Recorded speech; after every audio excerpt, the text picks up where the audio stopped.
Day by day, there are attempts by the good people of Liberia to move this country forward. There is equal opposite reaction by the bad people of Liberia to throw this country into retrogression. David Park, 1997, ahead of the elections that brought Charles Taylor to power, said in a court, there are more good people in Liberia than bad people. And this is the time for the good people to win. Unquote.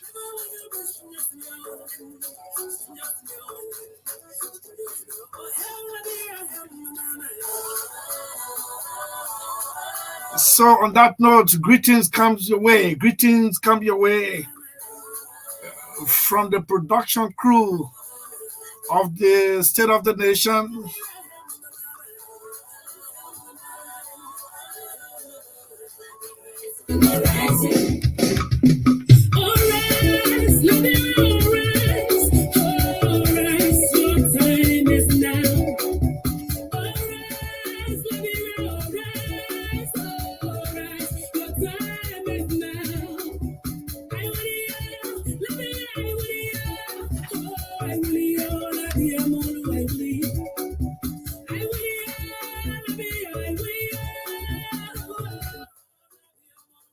Madingo people say, Mori Awuli, let's wake up, let's go.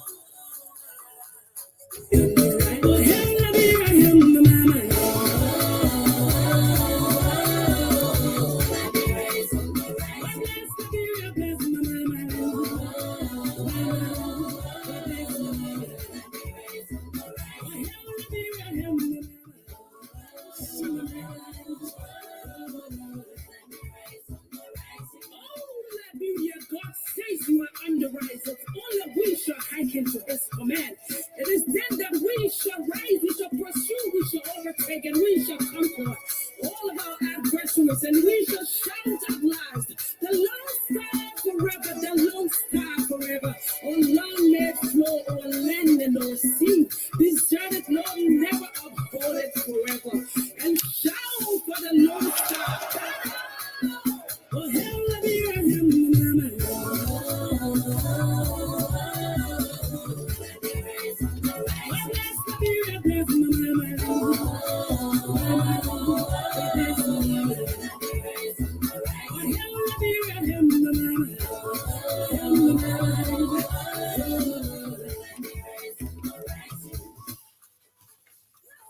Liberia is on the rising. Of course, give me Liberia and take the rest of the world. Good afternoon to you in Radio Land. My name is Koliba Siafa. Finda will join me later. And you know, I'm going to get everything out of my chest this afternoon because I might not be here on tomorrow, usually on the weekends edition, and Monday is the D-Day.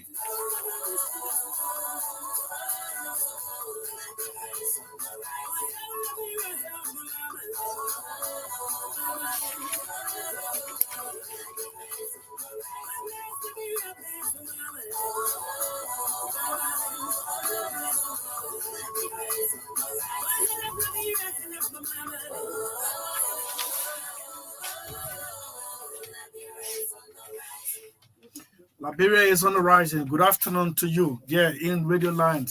Those of you also watching us on television, my name is Chris. I'm going to be here up to the 5 o'clock deadline, as we've always done. This is State of the Nation. Does it ring in a bell in your ears? What we mean by State of the Nation? State of the Nation. That is the status of the nation as we speak. The last time when President George Weah addressed the joint chamber of the National Legislature, he said, the state is peaceful in his nationwide address or State of the Nation address. Good afternoon to you. Thanks for joining us We got too many things to talk about. The transition is at the zenith, almost there already. We've got so many information coming your way this afternoon on State of the Nation. Okay, so here comes Magdalene. How are you, Mark? Yeah, it's good to be back, family. Yeah. Yeah. Hello, everyone. We're on the screen. Yeah, you're on the screen. Oh my God, I didn't know I've been doing all kinds of things here. You're on the screen. Wow. Yes. Okay, so it's good to be back, just from Breville at the Yes. Cancer Memorial. So today's show actually have been the 46th birth anniversary of this woman. Mhm. This woman. Victoria Flomo would have turned 46 years old today if she were alive. Yeah. And members, some family members and well wishers have just returned from her gravesite at the Kaiser Memorial Lawn Cemetery in Breville, one of those of friends who went to the gravesite to wish her happy heavenly birthday. Yeah. It's Magdalene, and you're back. Yeah. Good afternoon to you. Good afternoon. And really, it was good that I went. At least I never had a time during the service, the funeral service or the wake. I don't know what you spoke on behalf of the platform at the time you went there, but I did, and I encouraged them. Yes, I encouraged them. I said one or two words, and saying this one, like maybe someone took her life and all. Don't give victory. Don't make the enemies feel like they have the power to take one's life. God is aware of everything, and that was the message that I took to them. The 2 or 3 minutes I was given to speak, because it was actually a sad one, a very, very, very tragic incident that took place. Yeah, so, and this morning I woke up and I decided to go on Facebook and saw that a friend of mine, we all work on the Liberia Maritime Organizing Committee. Mm-hmm. She passed away, Lena Brooks, very young woman, but she was battling cancer, but you couldn't know. And she was all shining up on Facebook at times. And at the end of the year, she said, explain on Facebook what happened to her, but appreciated God for saving her. Unfortunately, this morning we got the information that she died at ELWA. So, yes, too many things are happening, but we give God the glory. Sometimes I don't even want, to. Yes, I don't know. It's so sad, people who you love, cherish so much, and they just go away like that. It's a sad one, very pathetic. So, have my sympathy to the bereaved family. And I told her, I said, no amount of sorry can tell it can, no amount of sorry or or condolences or never mind can help you. Only God gives peace, and at the right time, yes, you understand. So yeah, so I want to say, we sang her birthday song, and yeah, What a birthday song. Yeah, that's it. What a birthday song. Yeah, it's very sad. Yeah, very so tragic. we would like to say thanks to all of you who sympathize with us as family members. And yes, this morning when I came, I said by this time you will see this lady smiling and post a picture, happy birthday to me. The last time I ever saw her celebrating a birthday was a very close friend of her, Saah Kamokai of ALBC, and they did video, and that video is trending on social media. Unfortunately, she couldn't live to see her 46th birthday anniversary. and the family members, those of the loved ones and relatives, those of you who went to the gravesite to wish her happy birthday. I would like to say thank you so much. But we are reminded this woman was a partner. She was a partner. We reminded of, by this time, she would have come in. Big brother, what you say? What's up? I think Yeah. Pastor Thomas don't now be buried today. Yes, I've come to right that. there, Yeah. right there, Yeah. right in that. In the same place, yes. Yes. Thomas Dodna will be laid to rest Yeah, today. his name, he was among those that will be buried today. Yeah. At the Casa Memorial Lawn Cemetery. I'm not giving publicity for that business entity, but that is where Vic was buried. Her mother was buried, and she was buried. And Rachel Willie, my classmate from Adventist High School, was buried. And a couple of, in fact, former president Amos Sawyer was buried, and I saw the stone. Mr. Lawrence, Madam Yombi Kanga Lawrence. Okay, Adolf. Yeah, Mr. Adolf. Yes, they're all there. But it's different from how we see other cemeteries. They don't build anything above sea level, above the ground. All you see is a green pasture, and then the stone is at the head of the grave bearing that person's remains. The name with the name. So that's how you identify. Yes. So may Victoria and those who have departed live rest in peace. And life perpetual shine upon them. I know it was an emotional moment. Serious moment as well. Yeah. So, but never mind. Thank you for representing us. Yes. So without much we do, it is Orange that gives us the strength to speak to you.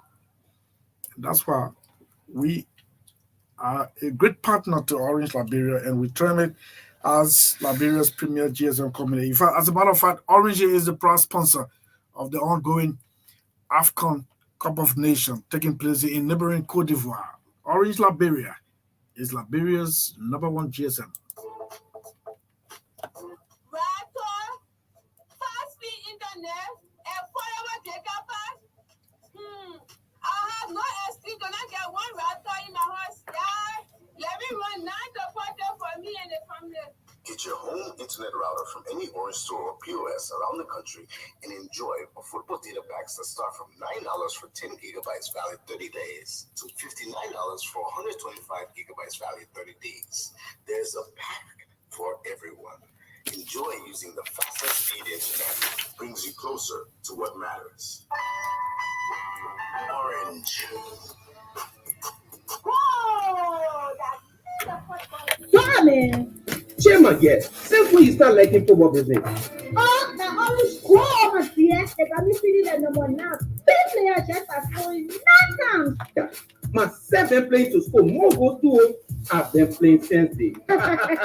Be a football czar. Score goals with your fingers by activating any Orange service in the Football Czar campaign.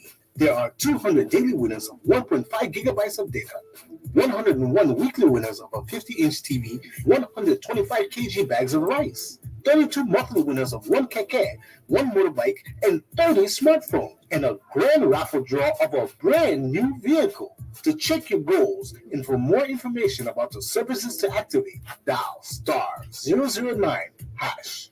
For more information, call us on 111 free of charge. Brings you closer to what matters. Orange. We don't worry about the data connection at all. There's a package for me. There's a package for you. There's a package for everyone. So that I say I can reach out my West Mongolia and enjoy with confidence. To activate, dial *888# or subscribe via My Orange app. $1 gives you 50 minutes on net calls and 5 minutes off net calls, or the same dollar gives you 500 megabytes of data. Valid 24 hours. Enjoy using the best mobile network, certified by Ookla second time in a row. Visit our website, www.orange.com.lr, or call 111 for more information. Brings you closer to what matters. Orange. orange. No need to spend plenty of money on traditional septic tank that has lot of different challenges. Biodigester septic tank is the best modern solution for all waste management. One biodigester septic tank can serve you for more than 25 years with no problem. Cheddar Construction Company of Africa Incorporated also gave 1 to 2 years period of free maintenance. Additional services include building construction, electrical wiring, plumbing, POPCD and sculpture, and many others. For more details, visit Cheddar office at Covenant Builders Campus, Vocal Mission, Peaceville, Liberia, or call 0776 454130, 0776 454130, or 080984569. Or you can visit our Facebook page, Cheddar Construction Company of Africa Incorporated. Cheddar, your trusted partner for all construction needs. Okay, so after the commercial break, welcome back to this edition of State of the Nation. Musa Hassan Belede is at the capital. It's a learning curve, or it is a learning ground. He's representing district and number 7 in Nimba County, and he has established or registered his presence in the chamber of the House of Representatives. Today, courtesy to Spoon TV, at a rather noisy platform, Musa stood his ground to be heard. This is his first legislative engagement appearing on State of the Nation, and we will follow this man minute by minute. Honorable Musa Hassan Belede. You know, Musa, Honorable Belede and the Speaker, they're two good friends outside politics now. They don't call one another honorable and stuff like that. So today I heard the Speaker call Mr. Belede, Honorable Belede, because that is the official title of lawmakers on Capitol Hill. And we before I even make this comment, let me hold it. Those of you who think audit is a witch hunt, you're not prepared. You must have played with the people's money. Your hands might be caught in the cookies jar. But hear what the Ministry of Youth and Sports, one-time goalkeeper of Madabaro, Zoga Wilson, had to write the House of Representatives. Just listen to this one. January 15, 2024. Madam Mildred M. Saah, Chief Clerk, House of Representatives, Capitol Building, Monrovia, Liberia. Dear Madam Saah, I am pleased to present my compliments and wish to submit to your book office 78 copies each of the financial reports for the first and second quarter's financial statement of the Ministry of Youth and Sports for onward transmission to the honorable members of the House of Representatives. I, however, note that the list submission is on account of the need for us to address the queries and audit recommendations made by the GSC following 2017 to 2020 audit of the ministry. Thank you for your usual understanding and cooperation. D. Zoka Wilson, Minister. Mr. Speaker, honorable ladies and gentlemen, that was a reading of a communication from the Honorable Minister of Youth and Sports submitting to this honorable body. It is 78 copies of its financial statements. That's Mildred Saah, the clerk, 3 times running, winning honor polls, women's empowerment, reading a letter addressed to the House of Representatives by the Minister of Youth and Sports, D. Zoga Wilson, informing the body of its readiness.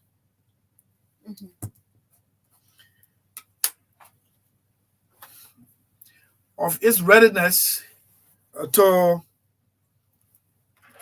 readiness for audit. That is readiness for audit. So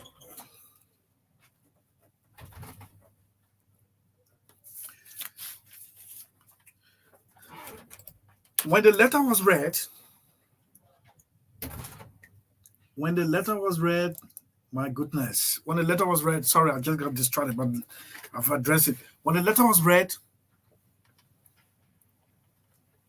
Honorable Musa Belede placed his hand up and he was given the floor.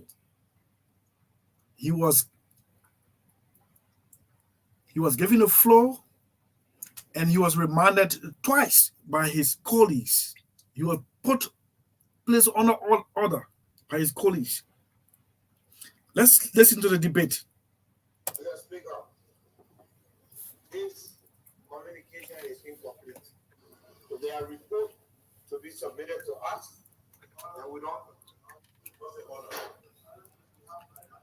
That's the first order.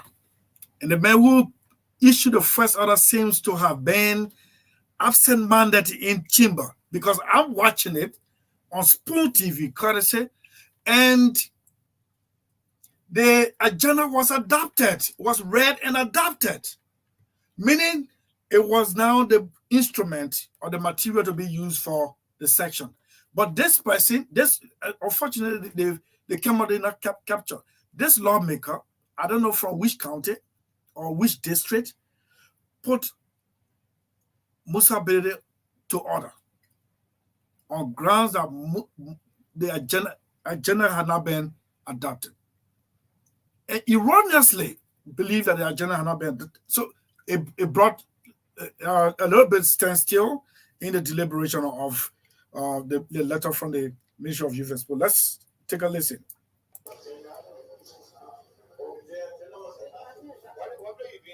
Okay, so he's asking, this lawmaker is asking, telling the speaker, my order is about why we didn't adopt the agenda, and Musa, the Honorable Belede, has started talking about it. Then Musa fires back and said, where have you been? It is not a good start for a new lawmaker. What a new or old is not a good start. That's been absent-minded. I'm sorry to say. But Honorable Belede reminds, and supported by the rest, said, no, but we've adopted this thing. Where are you coming from? You will hear Mr. Belede say, where, no, Mr. Belede, Honorable Belede say, where are you coming from?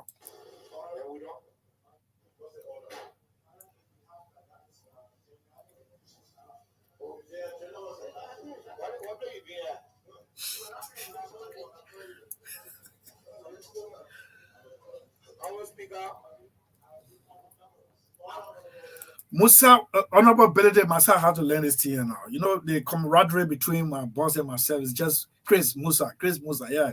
So Honorable Belede, and I've seen Honorable Belede because of the respect I have for him and those of you who voted him in District Number 7. I have to live up to the new title. Honorable Belede is called to order for the second time. This time, and now I know who did it, who called him to order. It's District Number 6 Representative Samuel Anders. He's asking Honorable Belede, giving some orientation. He said, usually, as per our rule here and best practice, Honorable Speaker, by distinguished colleagues, you have to address the Speaker or the presiding and police the instruction before you can move forward. Apparently, Honorable Belede didn't know that, and then he put up a fight. Just keep listening.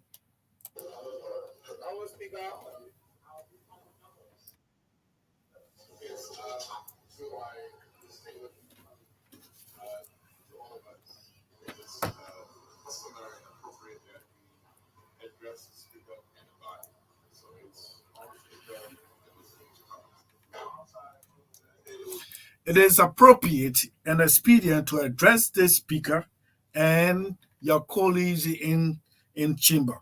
And Musa has an Honorable Belede has an answer to this one.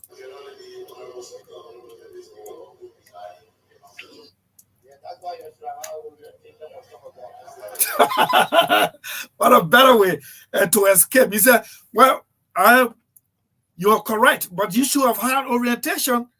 But somebody is in the background, a lawmaker is in the background, said, well, Honorable Belede, we invited you, apparently at the Farmington River, Farmington Hotel, we invited you to come. We invited you to come. And he equally fires back. He said, it was not a moment of orientation. You people invited us based on the fact that you were running campaign. Sorry. Oh, my goodness. I took everything back.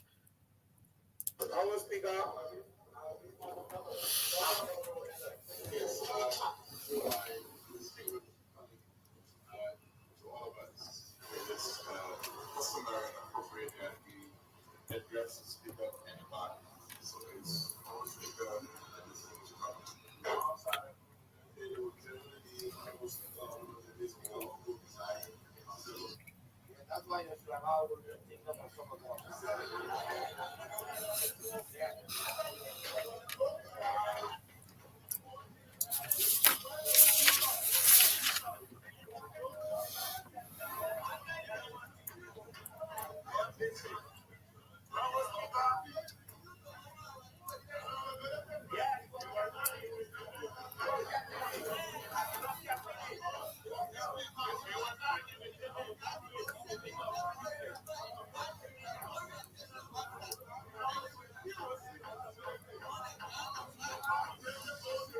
District number 7 in Nimba County. I hope you're listening.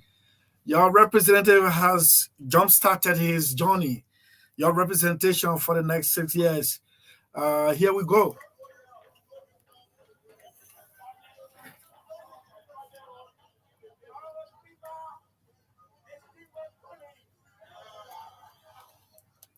So he has reverted.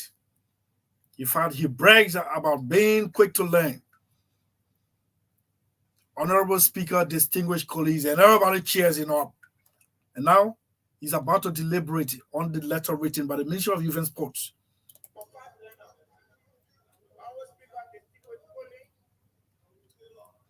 believe that under your leadership, we have to be transparent because that's the commitment you have made to the Liberian people.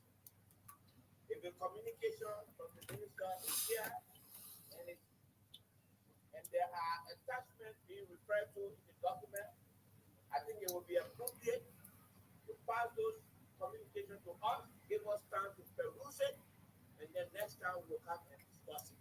So therefore, I ask that this letter be tabled, communication distributed, and then the hearing will be rescheduled as submitted. So honorability submit, and without even any attempt to get opposing view from the floor, the speaker agrees with honorability and took decision on the matter. It's quite correct. The chair, the opinion of the chair, the communication will be noted, the pledge is advised to distribute copies to the members, and that communication is to be referred to the sports, when it's so convenient for further deliberation and report to plenary. That is it. You heard it. That's exactly what happened in chamber today. And in the upper house, that's the Senate, Senator Saah Joseph of Masrado County was concerned about some decision taken by the outgoing government and never landed on fertile ground until a new government is taking place. He's asking about the status, particularly the 2 appointments made by the outgoing president. One, the Justice Minister sent to Supreme Court as an Associate Justice. 2, Samora Wolokoli from Deputy Minister for Fiscal Affairs to the Commissioner General of the Liberia Revenue Authority.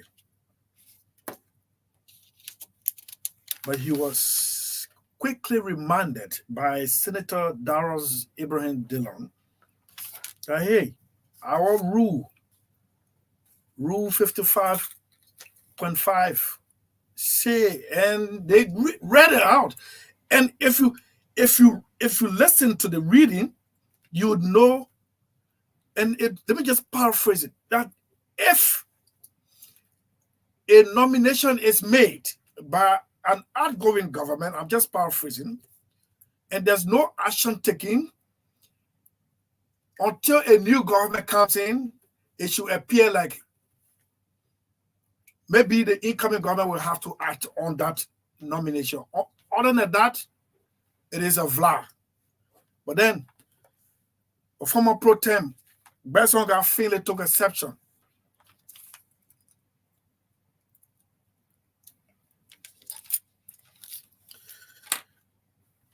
Besson got Finley took exception. Senator Besson got Finley took exception. And they went on and on about, and then I don't know how it ended. But this Senate, this legislature promises to be. It promises to be the legislature of the people. A legislature that will not take $30,000 for legislative engagement and will not use a dime for said purpose. The debates I saw today, we can rely on them. So far, so good. So far, so good. Next on this transmission is the government of the Republic of Liberia has released the protocol for the inauguration. State of the Nation has been able to identify one error. I know we are humans, but this has to be corrected. One error. And I'm going to read it out to you. I'm going to read it out to you. One error. It says, I'll read it out one by one. Oh, my eyes. Oh, God. So I don't want reading with glasses now. Yeah, man. Yeah. I used to be reading those. So I don't want reading with glasses now. Okay. All persons attending the inauguration ceremony at the grounds of the Capitol building will arrive or observe the following. All guests, with the exception of those listed in this special protocol, will enter the premises through the entrance opposite the University of Liberia. You hear that? Do not use the Executive Mansion side. Use the University of Liberia side. And that small gate opposite Richard Nixon end is going to be closed. They want to use that gate to check you so that you can be among those who are planning nonsense. I'm sorry to say. You use the gate opposite the University of Liberia. They said, except those who are referred here will use the Executive Mansion side, but if you're not in this group, don't use the Executive Mansion side, use the University of Liberia side. At 9:45 a.m., the Speaker and members of the 55th Legislature and outgoing members of the 54th Legislature will enter the grounds of the Capitol building and be escorted to seats reserved for them. Death before dishonor. Even you were defeated. Your people rejected you. You will still be given a seat. You deserve it. They're saying 54th. They're not saying 49th or 50th legislature that they were quoted were part of in our place. No. They say the most immediate. That is at 9:45. At 9:50, members of the Consular Corps will enter the grounds of the Capitol building and be escorted to seats reserved for them. The diplomatic corps, foreign embassies and missions here, accredited near this capital. That will be at 9:50, and at 10 o'clock, the special representative of the United Nations Secretary General and heads of international organizations will enter the grounds of the Capitol building and be escorted to seats reserved for them. You hear that? That will take place at sharp 10 o'clock. Look, nobody embarrasses us here on that day. If you are not good at observing time, do not waste our time, I beg you. Just stay home. There'll be so many online television. You can watch it. Don't waste our time. Do not go there 12 or 11:30 when you're supposed to be there at 10 o'clock. And that goes to even all lawmakers and our honorable lawmakers. No, we can't afford to be embarrassed on this day. Then let's move on to 10:05. After the special representative of UN and others, 10:05, His Excellency, the Doyen and members of the diplomatic corps will enter the grounds of the Capitol building and be escorted to seats reserved for them. Doyen, that's the head of all diplomatic missions accredited. It used to be the Guinean ambassador. I don't know whether there has been change. They will enter at 10:05. Go to your seat. The seats are labeled. Do not leave that seat and go sit down to somewhere where it's not for you. Let's go to 10:10. The Dean and members of the cabinet will enter the grounds of the Capitol building and be escorted to seats reserved for them. Who is the Dean of the cabinet? It's the Minister of Foreign Affairs. 10:10. 10 minutes after 10, they should be inside the Capitol building and escorted by protocol officers to their seats reserved for them. Members of the cabinet. At 10:15.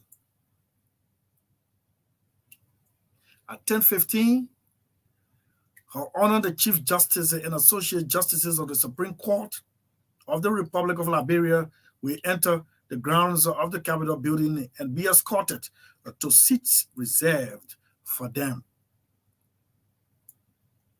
There you go. Power. Civilization. Then we come to 10:30. The Honorable Vice President will enter the grounds of the Capitol building and be escorted to seats reserved for her. Vice President Joel Howard Taylor will enter at 10:30 and will move to seats reserved for her. And it has to be in the front row. Now, this is my problem. This is what I've identified, or State of the Nation has identified.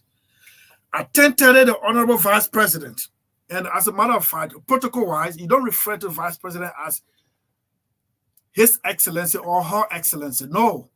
Protocol-wise, you refer to the Vice President as the Honorable Vice President. You refer to the President as His Excellency or Her Excellency.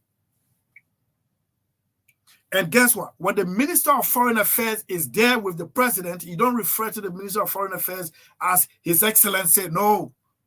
It is only the President carries that title as His or Her Excellency.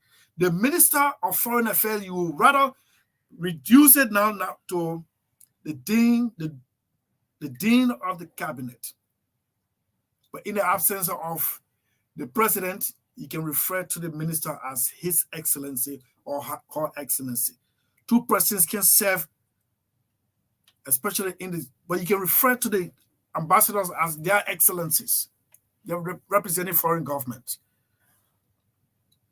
I just wanted to do that protocol stuff outreach for you people, free of charge. This is the problem. At 10:30, the Honorable Vice President will be entering. Then they come down and say at 10:20. How would the Vice President enter 10:30? Then 10:20, the President. No. 10:20 and 10:30. 10:20 is ahead of 10:30.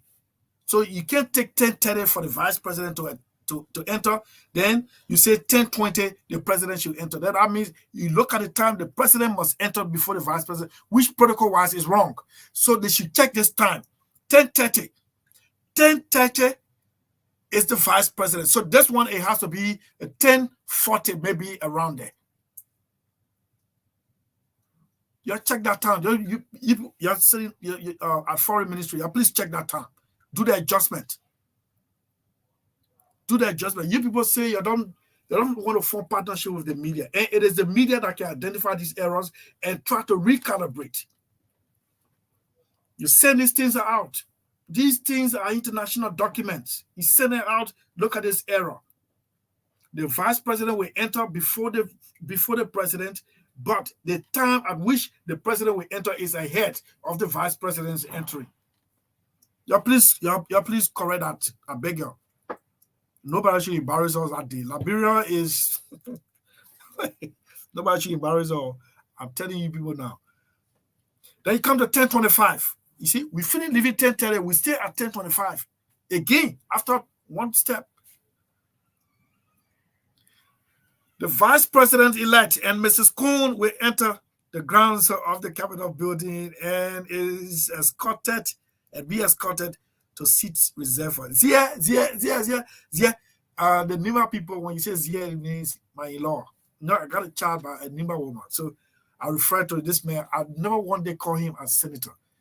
I never one day call him by his name. I always call him Zia. Zia, the honorable vice president-elect, will be at 10:25 on the grounds of the Capitol building. Then they come down again, say 10:30. Foreign heads of states and government.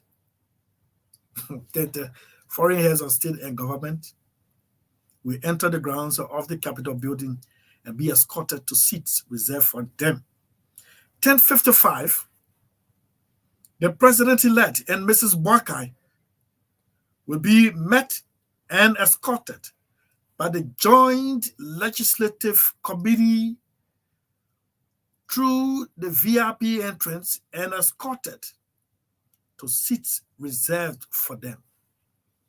Joseph Newman Boakai, the fifth child in the Kisi family, will enter the Capitol building at 10:55 with his wife, Katumu Boakai, the woman from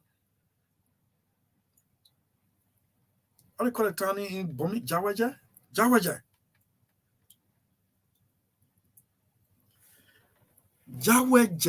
will enter the Capitol building at 10:55 and will be escorted to their seats reserved. You know, the media is still struggling to get accreditation. This is, you can hear from the inaugural committee communication team, nothing. So everything that has been done is just for the love of Liberia. Think Liberia, love Liberia, and build Liberia. That's how we're living on now. Because I don't understand why,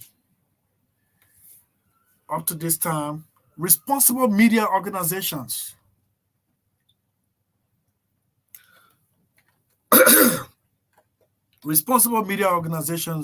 have not been served pass. So I just read you the itinerary for the inauguration, and it is our hope that you will live. And some people are very, I don't know, like curse on them. They, unless they are disgraced on a big day, they will not they will not rest. They will not rest. So, yeah, I'm telling you, unless they are disgraced on a big day, they will not rest. So if you are in a category and you don't have the invitation, stay home and rely, radio-wise, rely on this station. Television, you can catch it online. If you don't have invitation to attend, well,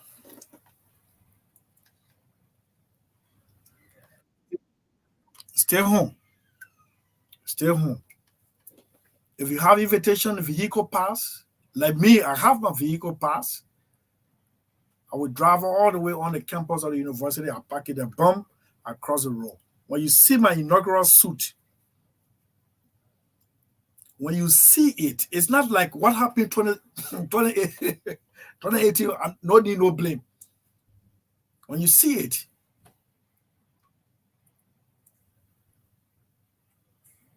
so that is the itinerary for the inaugural ceremony.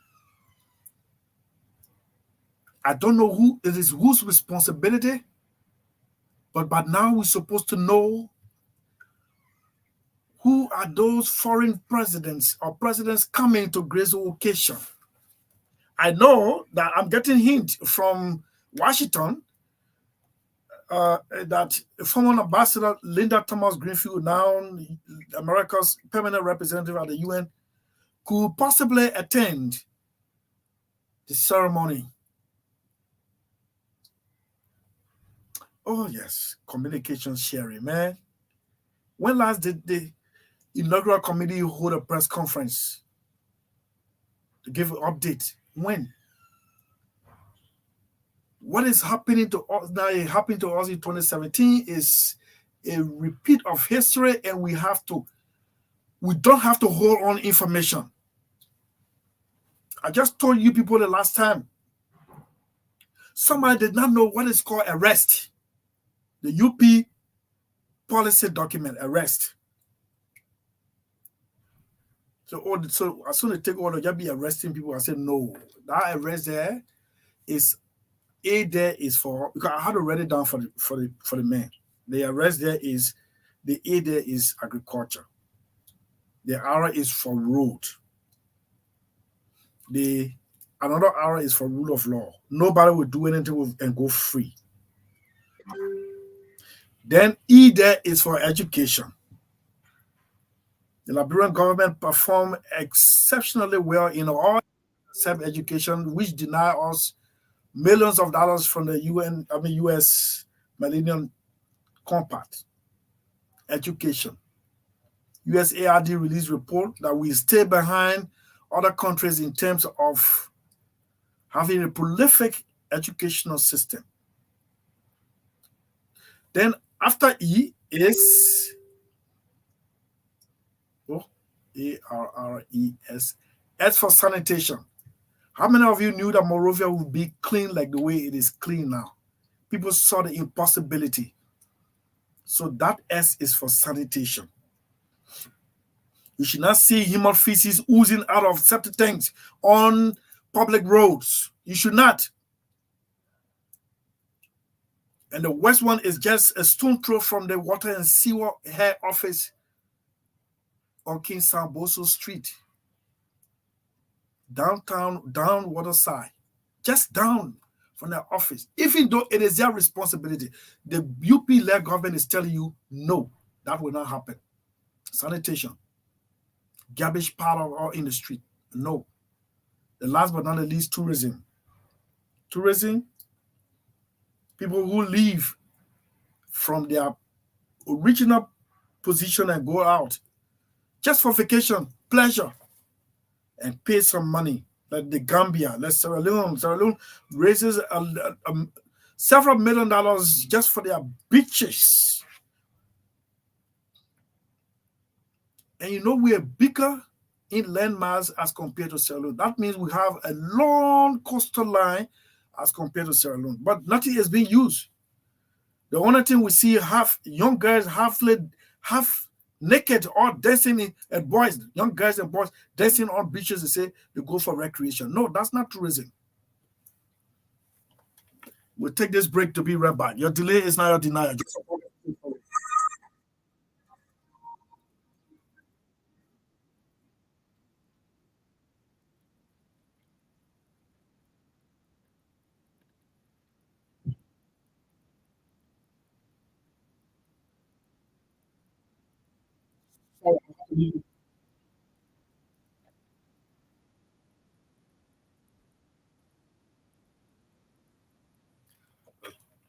Sorry, I have to readjust the sound. I don't know why people just come and unplug cables or all my people. This is so unbearable. It's 3:29. 3:29. I will play that music over for you. The president-elect, Joseph Yuma Boakai. At 4 o'clock, we will bring back, you remember I promised you to bring back Emmett Cooper, a prolific security officer in the United States, and has solution to Liberia's deficit in security. But next, we have to take this break. That is, when we come back, talk more about asset declaration. You know, the House of Representatives has, man, you see, when you have a group of people like this, you relax. That's why I called somebody yesterday and said, look, the withdrawal of the case against the speaker is not a sign of weakness, but it demonstrates a signal that this government will succeed. If you have a pompous president,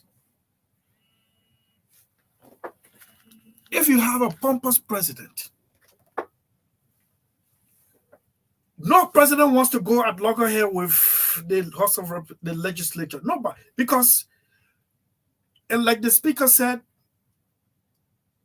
they see themselves as part of this government, and if the president fails, they themselves fail. They themselves fail. If the president fails, they themselves fail. So they see it incumbent on them to work in the interest of Liberia. If you don't work in the interest of Liberian people, no case. No case. We have dates written in stones, and those days will come, though slowly, but will come. Some of the senators that were booted out were elected in 2011. Imagine, 2011. 9 unbroken years. 9 unbroken years. Some of them believe that October 10 would have come in 2023. The ones that are elected now, the ones that were elected midterm election in 2020 will be up for grabs in 2029. The ones that are elected this year will be up for 2030, something around it, 39, something like that. Or 34, 33, something like that. The day will actually come. We call it, those who have the power, you, the voters, you call it day of reckoning. If these people don't live to your expectation, now, don't get me wrong. These people are not there to be chipping money into your pockets. No, they're not. They're not. Even though some of them promise to do what a whole government is supposed to do just to get your vote. But please, let's see what's going to happen. We have to take a break to do this music. I don't know why this. Yeah. So, Cooper, if you are tuned in and you're in a newsroom, you have to report inside here. I give you the next half minute to be in here. When we come back, we'll talk about asset declaration. Put the cable inside. It's not working. When we come back, we'll talk about asset declaration. Key among those who failed, we refuse to declare their asset, is the Inspector General of the Liberia National Police, according to the Liberia Anti-Corruption Commission. Okay, let's play your delays now.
In 2017, you thought you were rejected. Nobody knew you were a seed being buried. You would have germinated 6 years after.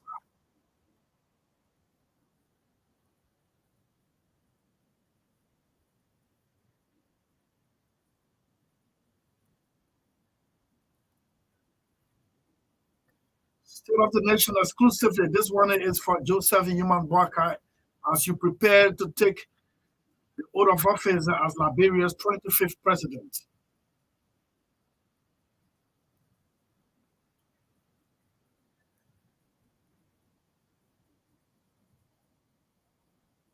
And those of you who are not aware, on that day, the current president or outgoing president will not make a remark. Will not make a remark. It's going to be addressed by every speaker on the podium.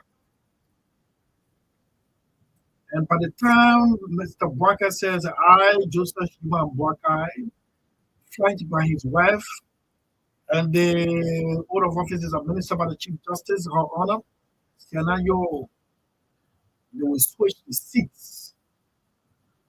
And that seat is written on the President of the Republic of Liberia.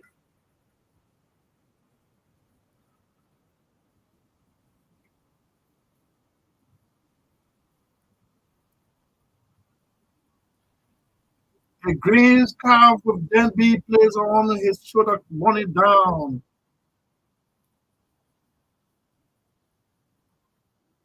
The Republic of Liberia emblem, this flag, will slowly be hoisted down, and then later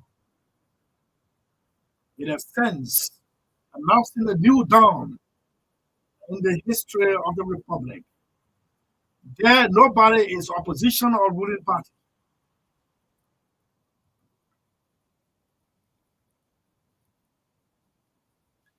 And that evening, two things we should expect. One, two things we should expect. The release of the first cabinet listing and or calling on those who were serving at the will and pleasure of President George Weah to see themselves relieved of their official position, turn over those entities over to the most senior person, not presidentially appointed. That is the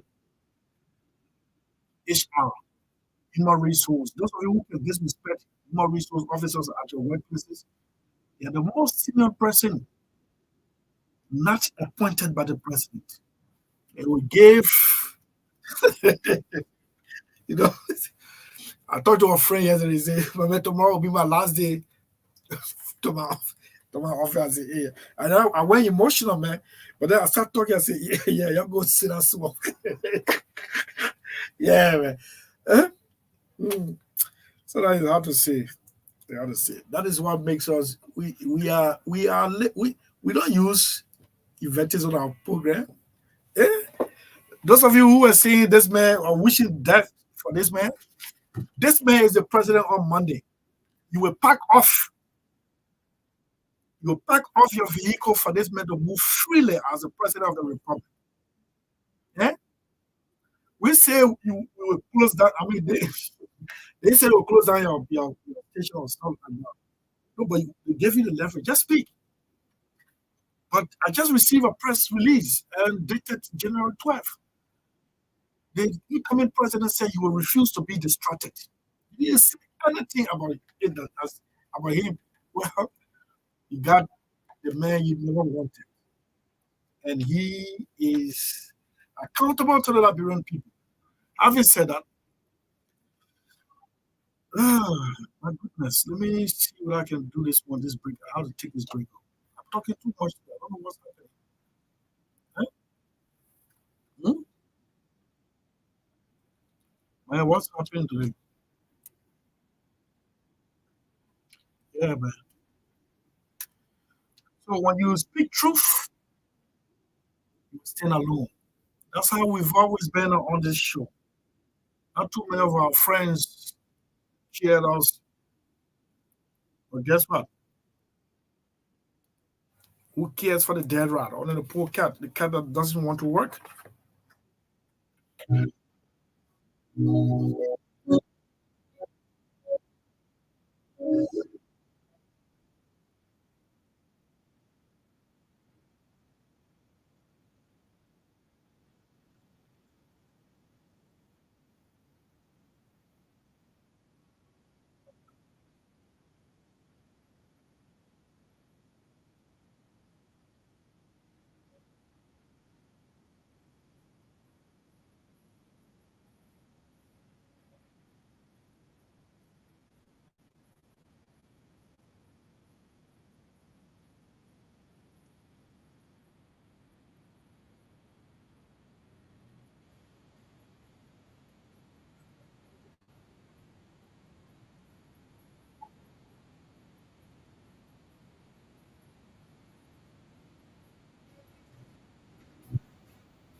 When it comes to communication in Liberia,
Proud to be a media practitioner, agro-journalist.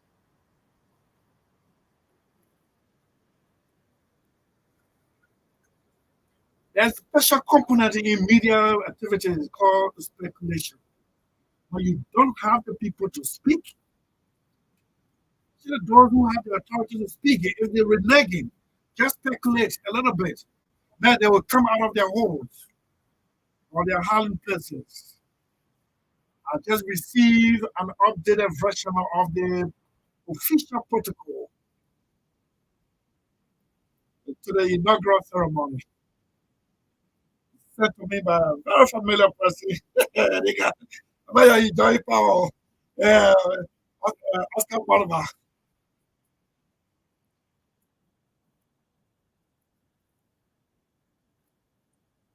You call this person, no, man, we're not ready yet, this, that. We are overwhelmed, and this, that. Yeah, man. Now they've made some adjustments. Somebody say, what you really is outdated. Why didn't you call press conference since yesterday? This thing have been on social media. Those of you who are ready to work, just stay in the way of this country, right? What happened? So let me put this one down. Rocket Dubin said, yes, if you talk the truth, you stand alone. Hmm? So this is the updated version. Just give me extra work to be talking here. Hmm? I'll open the line, don't worry. But we have to talk about asset declaration. I will name some people that you don't believe, that people that you have respect for who have failed to declare their asset. Where are you hiding? Eh? Where are you? So 9:45, the Speaker and members of the 55th Legislature. Yes, we enter. At 9:50, members of the Council of Four will enter. Do adjustment made for them. 9:50, members of the Council of Four. At 10 o'clock, the Special Representative for the United Nations General and head of international organization will enter. Yes, that's 10:05, His Excellency the Dean and members of the Diplomatic Corps will enter the grounds of the Capitol building. At 10:10, the Dean and members of the Cabinet will enter. They will move on. 10:15, Her Honor and Chief Justice, the Chief Justice and Associate Justices will enter, escorted to their seats. 10:20, now 10:20, I come down. I mean, a year now. We are 10:20. Please put this stuff on the chat. We are 10:20. We are 10:20 now. Come down. 10:20. The first president, the vice president elect, and Mrs. Queen will enter the grounds of the Capitol and escorted to this at 10:25. The Honorable Vice President will enter the grounds of the Capitol building and escorted to the seat at 10:30. Foreign heads of states and government will enter. Now, this is an adjustment debate. 10:35. President elect. Of course, you can send a certain president ahead of the president elect. No. So this adjustment makes sense. I said this to you.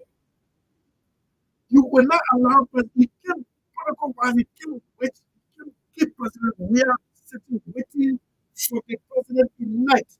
Protocol-wise, the president elect sits and waits, and then waits the outgoing president.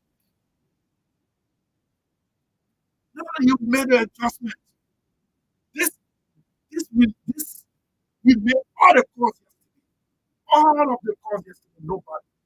And then, let me warn you people, this is not a good start. Those of you who will be preferred by the incoming president, information sharing. Information sharing, it is not your right to report it or not to release it. It is not your right. You don't even have a right to be preferred. You have a privilege. Because the way you people treated the media, this from that embarrassing gathering at the information mission where you necessary and put people in place where no ventilation, no air conditioning, people started sweating all in our place and nothing. Nothing. I expected the committee to issue a press release right after that moment. That moment. This thing we're talking, it is not how long you pay me, it's how well. How well. I told you people you should not be. If God forbid, no one should. If anyone embarrasses this ceremony when I come here, I will not spare your name. I will name you and send it to the public as subject matter so they can discuss me. You know how long yesterday, as soon as we see this today, I identify this error. I call all over. Nobody can speak to this. So there are certain things not everything you come on the radio to see. It's not that we try to organize it. As a member of two subcommittees on the inauguration, communication and foreign relations, I gave myself out to be used as a conduit to pass vital information to the public. But you can't get anyone doing it. You can't get anyone doing it. Some of you have become overwhelmed and you have to relax your mental tension because this new administration will be held accountable for all that they promised. And those of you who are still in the way, we will expose you and move on. Let me push you to the side. Thank you, Oscar Barber, for sending me your updated version.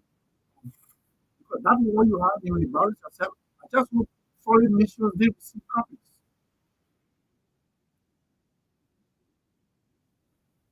I just hope. Mm, I just hope foreign missions they receive copies.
Oscar Goldberg.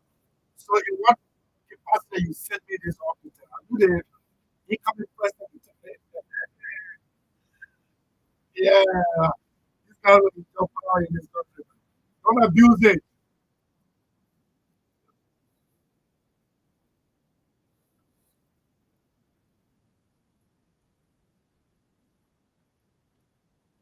The terrible truth about the truth.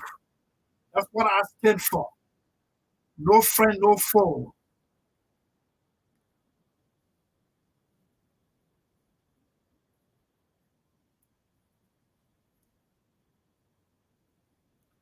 Honest journalist, the progenitor of the doctrine of agro-journalism is at hand right here, your humble servant.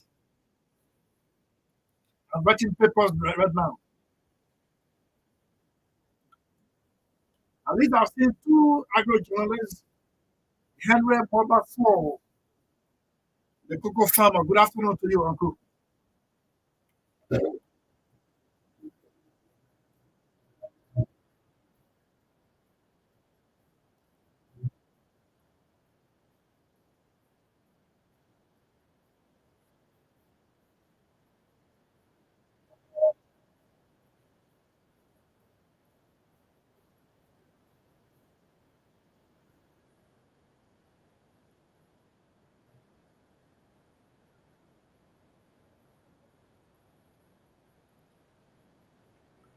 So let me just bring this one down and then if is how we do it.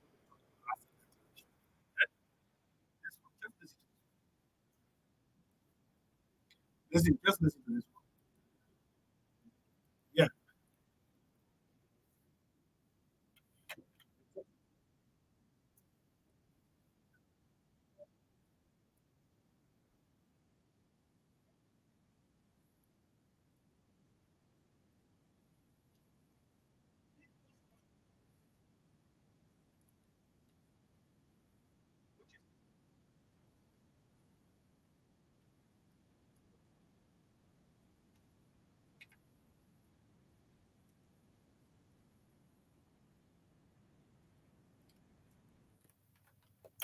Between 3 years, just for contract and procurement, Nigeria lost 3.9 trillion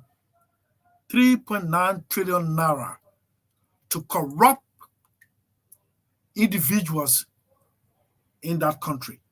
3.9 trillion naira just in 3 years from contract and procurement. Eh? Guess what that money would have done for the people of Nigeria?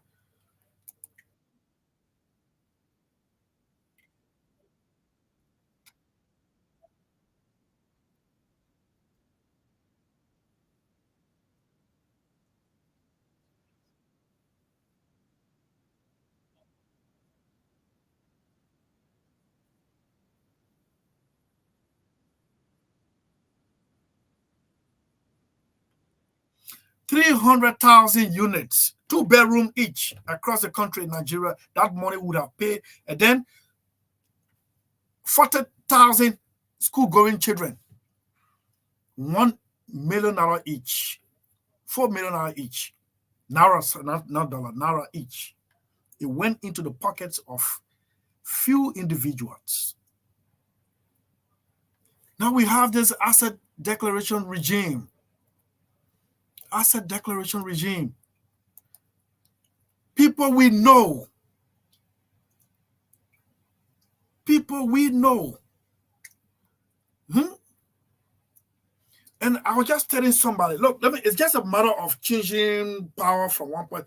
But some of the information we have, these people have their connections and their businesses will be running. It's just the matter of leaving power.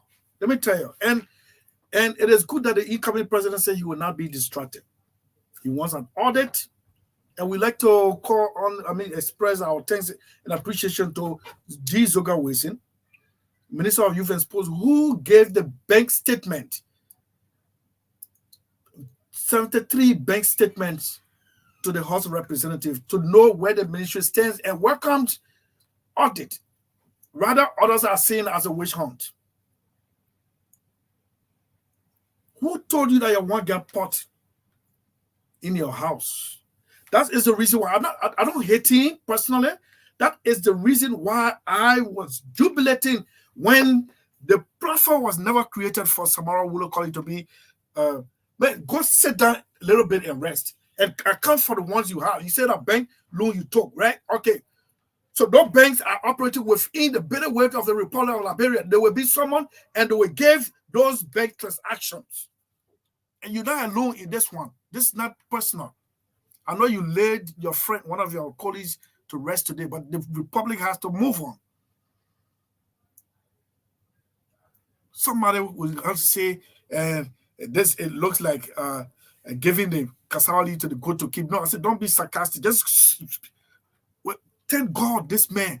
Let him write an account. And he has expressed willingness to account. He said he took loan to build up mansions on the oil road. As a Deputy Director General at LBS, I opted to take $27,000 loan to complete my house. Then the bank said, you hold a presidential appointment and we see it risky to give you all this. We call it down to $12,000. Out of frustration, and as God could have it, I received call from David Koti, and I was sharing it with him. He said, look, young man, you know what I want to tell you? Man, don't take that money. Make use of every bag of cement. Every bag of cement. And that's what I did. By the time I placed the iron gate, water, built the road, St. Christopher Avenue, and connected myself to a community current, I forgot the master bedroom, faced 2 rooms, one for my children, one for myself. The rest, then I said I will be in and finish it. It is just a year ago that when I finished my bedroom, we put tile, everything. Because it comes with discipline, inner discipline, orientation, your upbringing, to be afraid of people's money. If you live above your income, you run into problem. What will it do? Man, that they made us to declare our asset, and we're giving certificate. Now, even one of the chief law enforcer, the Inspector General, refused to declare an asset and is listed by the Anti-Corruption Commission. Anti-Corruption Commission. I've been going to the only person on that list I see I've interacted personally with is the Director General of National Archive, Emmanuel Lomax. And from what I got from within the LCC, there was some error there. And I don't know why they address it, but Mr. Lomax should not have been on our list. You who not to declare your exit. You can easily know who they mean good for this country. Eh? You don't want to declare their exit. I said it is a punch in the face of the rule of law, and the rule of law is captured in the arrest policy document.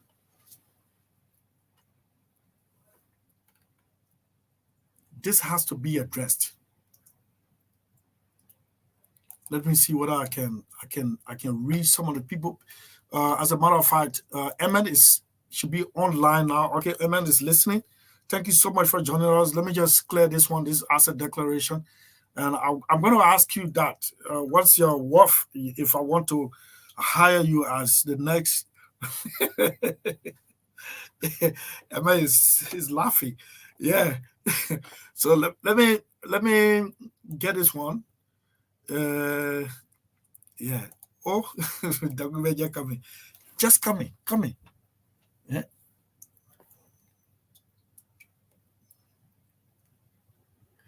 Wow. Okay, let me see this one. Section 8, surrender of asset and service in services to be provided to the incumbent president and vice president. The incumbent president and vice president shall vacate their official offices and official residences on or before inauguration day. Notwithstanding this provision, the JPTT, working in collaboration with the appropriate agencies of the government of Liberia, shall ensure that services are provided to them, which shall include but not be limited to chauffeur-driven vehicle, VIP protection, and public police services, logistics allowances, and any other benefits and services as many as determined by the JPTT. Non-tenured presidential appointees shall be presumed to have resigned as of the date of the inauguration. Yeah, accordingly, the most senior civil servant at all ministries and agencies, commission, and state-owned enterprises shall act as officer in charge pending the appointment of their succession. Let me see whether I can get more of this.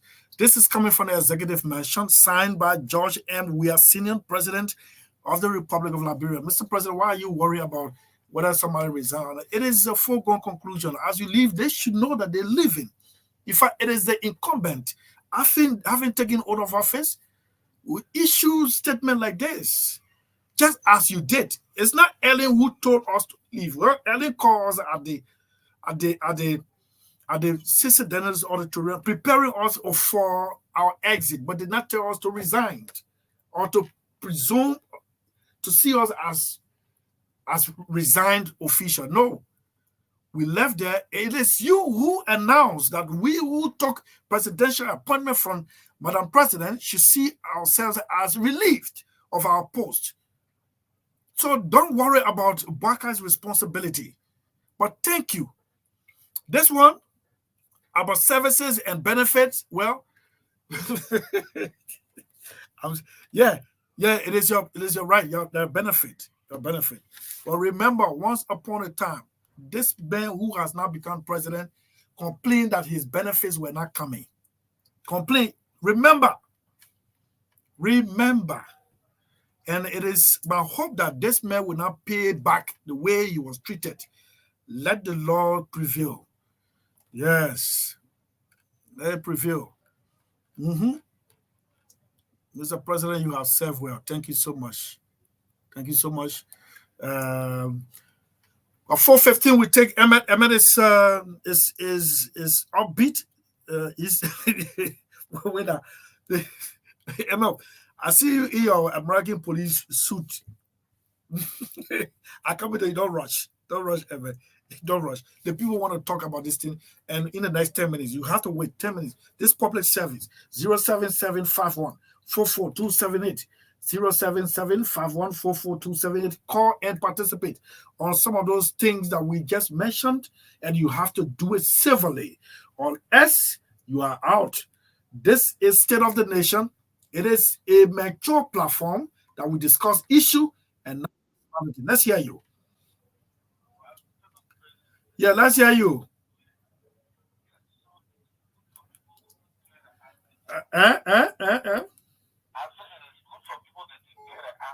Yes. And I want to thank the lower house there for coming up to see the It is a promising lower house, right? Yes. Okay, yeah, that's how I see it.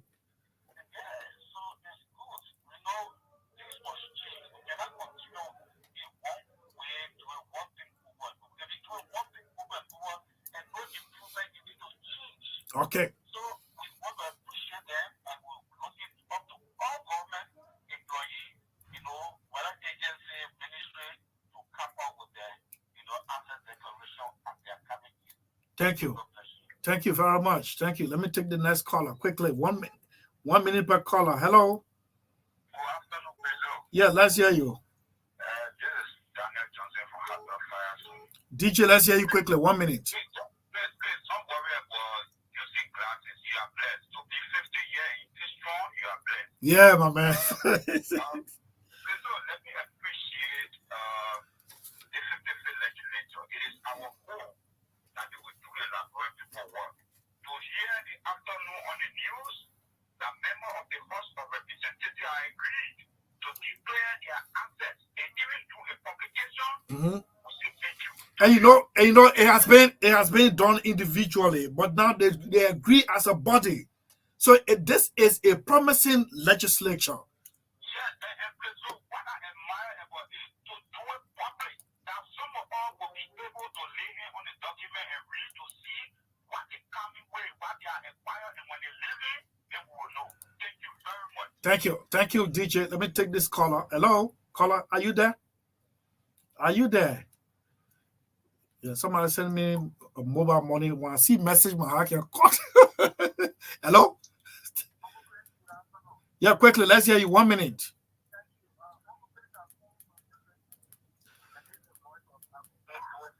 Akwe Buwe Senior. Let's hear you.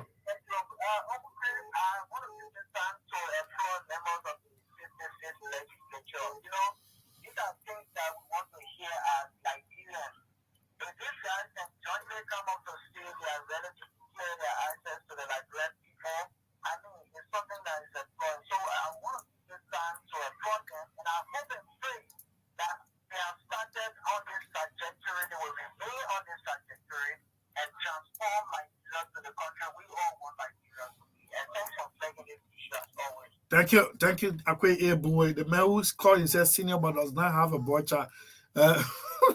According to George Buwe, your cousin who told me now, is it a flow show? Yeah. Hello? Yeah, let's hear you. In the current year of the reform and debating of the restitution. Thank you. Chris, you talk about this after the question before getting to the topic, Chris, I would like to say thank you. I've been monitoring you for some quite a long time. So, Chris, people like you in society are very rare to see, very difficult to see because, this is the government intended to make this entire country as a CDC country where the board journalists from everywhere, money flying everywhere. So when they allow themselves to be told to buy into that, shut down on station and insulted you for that every evening in the job that you go for them. But this man is the president of this country. So you don't insult him, we love him, and we believe he will save this country, right? That's the reason why we don't want job. We can be for this man, people to the point I want to become our country for grace. God will bless you, my brother. So you stood the test of time. People were struggling in this country, and so your brother then to jump at the police and they follow money. They want to place this. So today, they say insulting. But these things, just people will judge them. Thank you. But sometimes it really became difficult, but the temptation, we had to defeat the temptation. terrible, man. Especially when I was offered that vehicle, and I didn't have vehicle then. I sat down to myself. I said, "No, man. What we in the extra time, even extra time." Yeah, Chief. Let's hear you. Thank you very much. This is the voice of Chief Patrick Dewey, and the many listeners. The main job is first is to commend our legislators this beautiful afternoon. We got 5 minutes to go. Please call it short. My next guest is on the line. Yeah. And I wish for everyone to do so, even if those appointees that will be appointed by Inspector Blanket, let us put it into table, Thank you. Thank you very much. Let me take the next caller. Don't worry, I'll call you up at my expense. Hello? I'm good.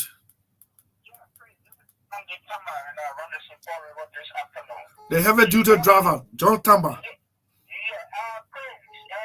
Something I'm mistaken around here. I'm listening to the woman general from TSA. She told us that the government official, the alcohol official, is using to turn the cars over. I don't know what's going on.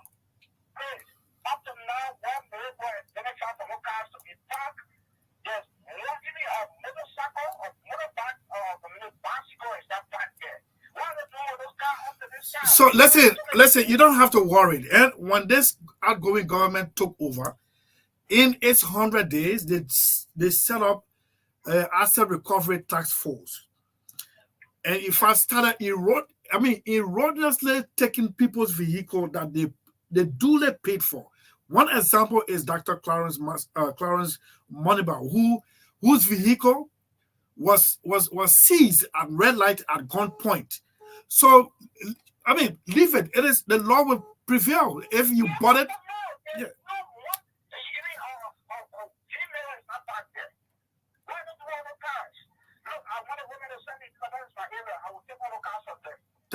Thank you so much. Thank you.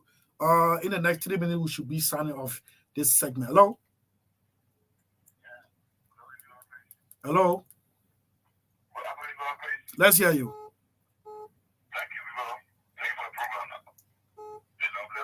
Let's hear you quickly. Yeah.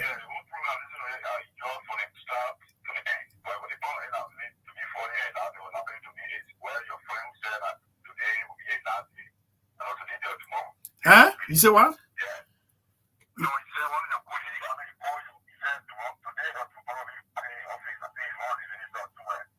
Yeah, one of my friends called me and said, "My man, I'm leaving my office now and I'm not going back now until." Yeah, it really hurt me. That person has really been there for me, man.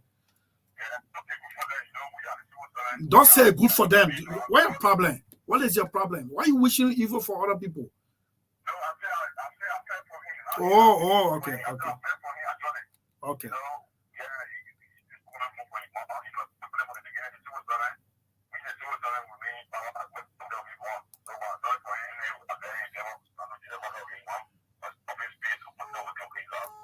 Thank you so much. Thank you. Let me take Ibe Blackie. Ibe is a distinguished Ibe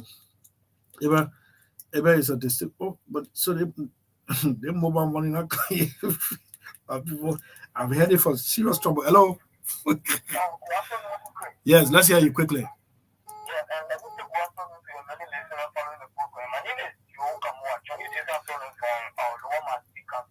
Joe, 1 minute. Let's hear you.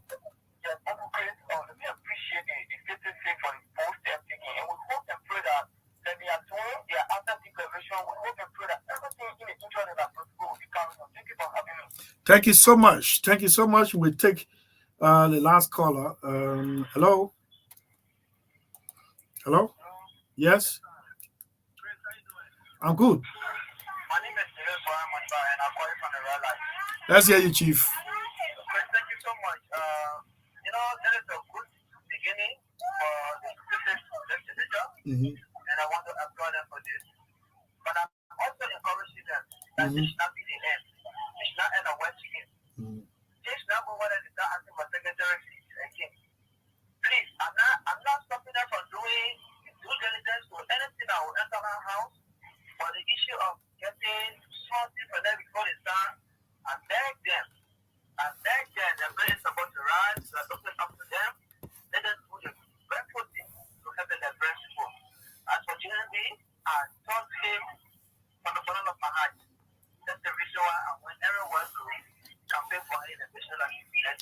Thank you.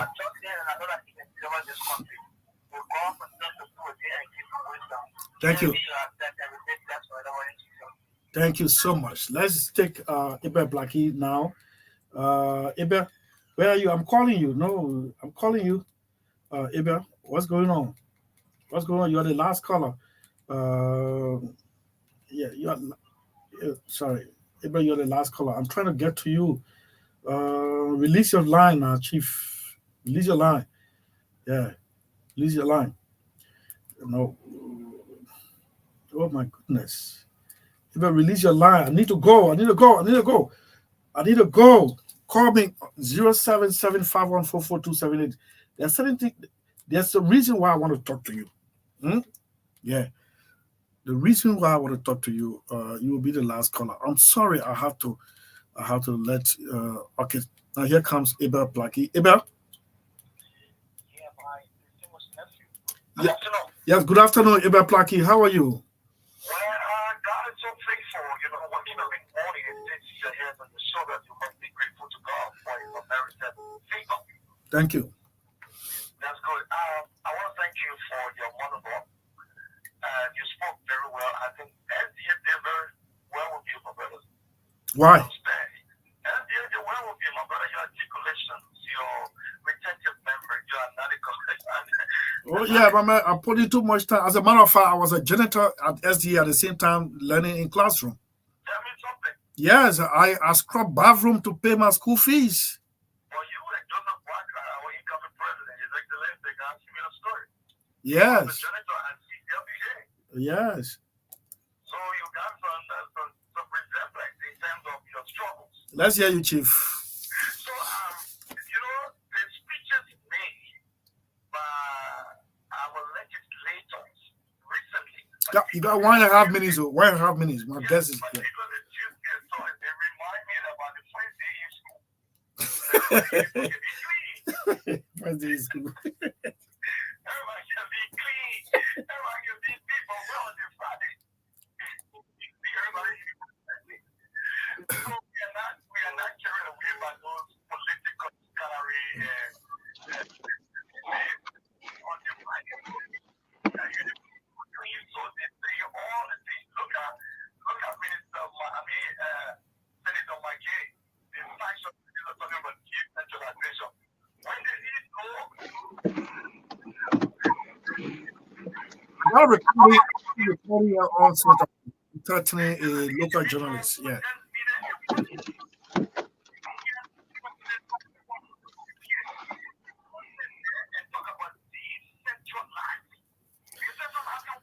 Okay. Okay.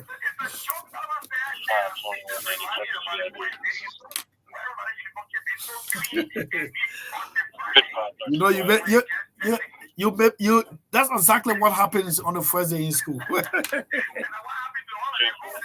No, I don't agree with you on that one. I know what I agree with you is first day in school. They lost about 20K.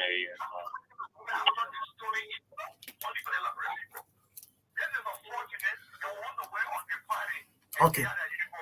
All right. Thank you. Thank you, Abel. Thank you so much. Let's take this musical break. Emma Cooper is now in studio electronically.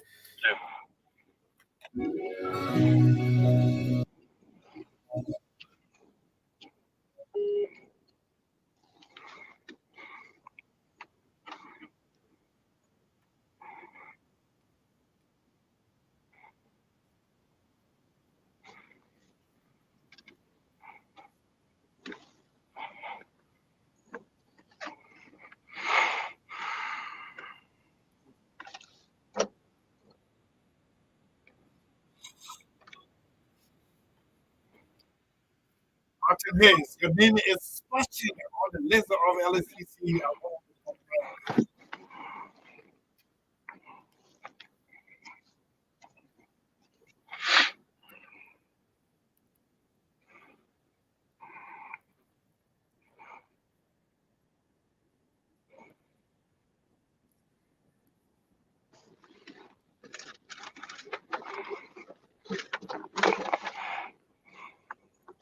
Right now.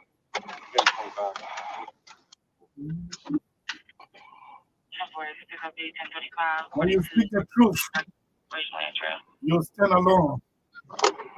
Let's see whether Emmett Cooper will stand alone.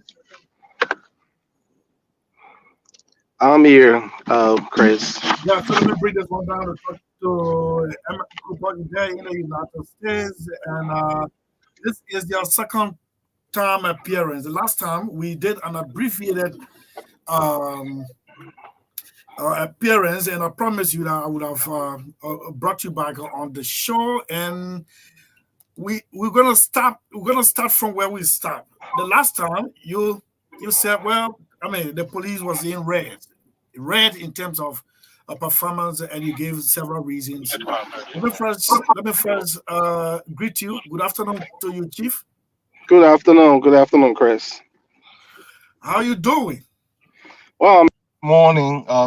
Still morning over here. I'm doing pretty good. You're doing pretty good. You're in your regalia, man, as if you were headed for a battlefield.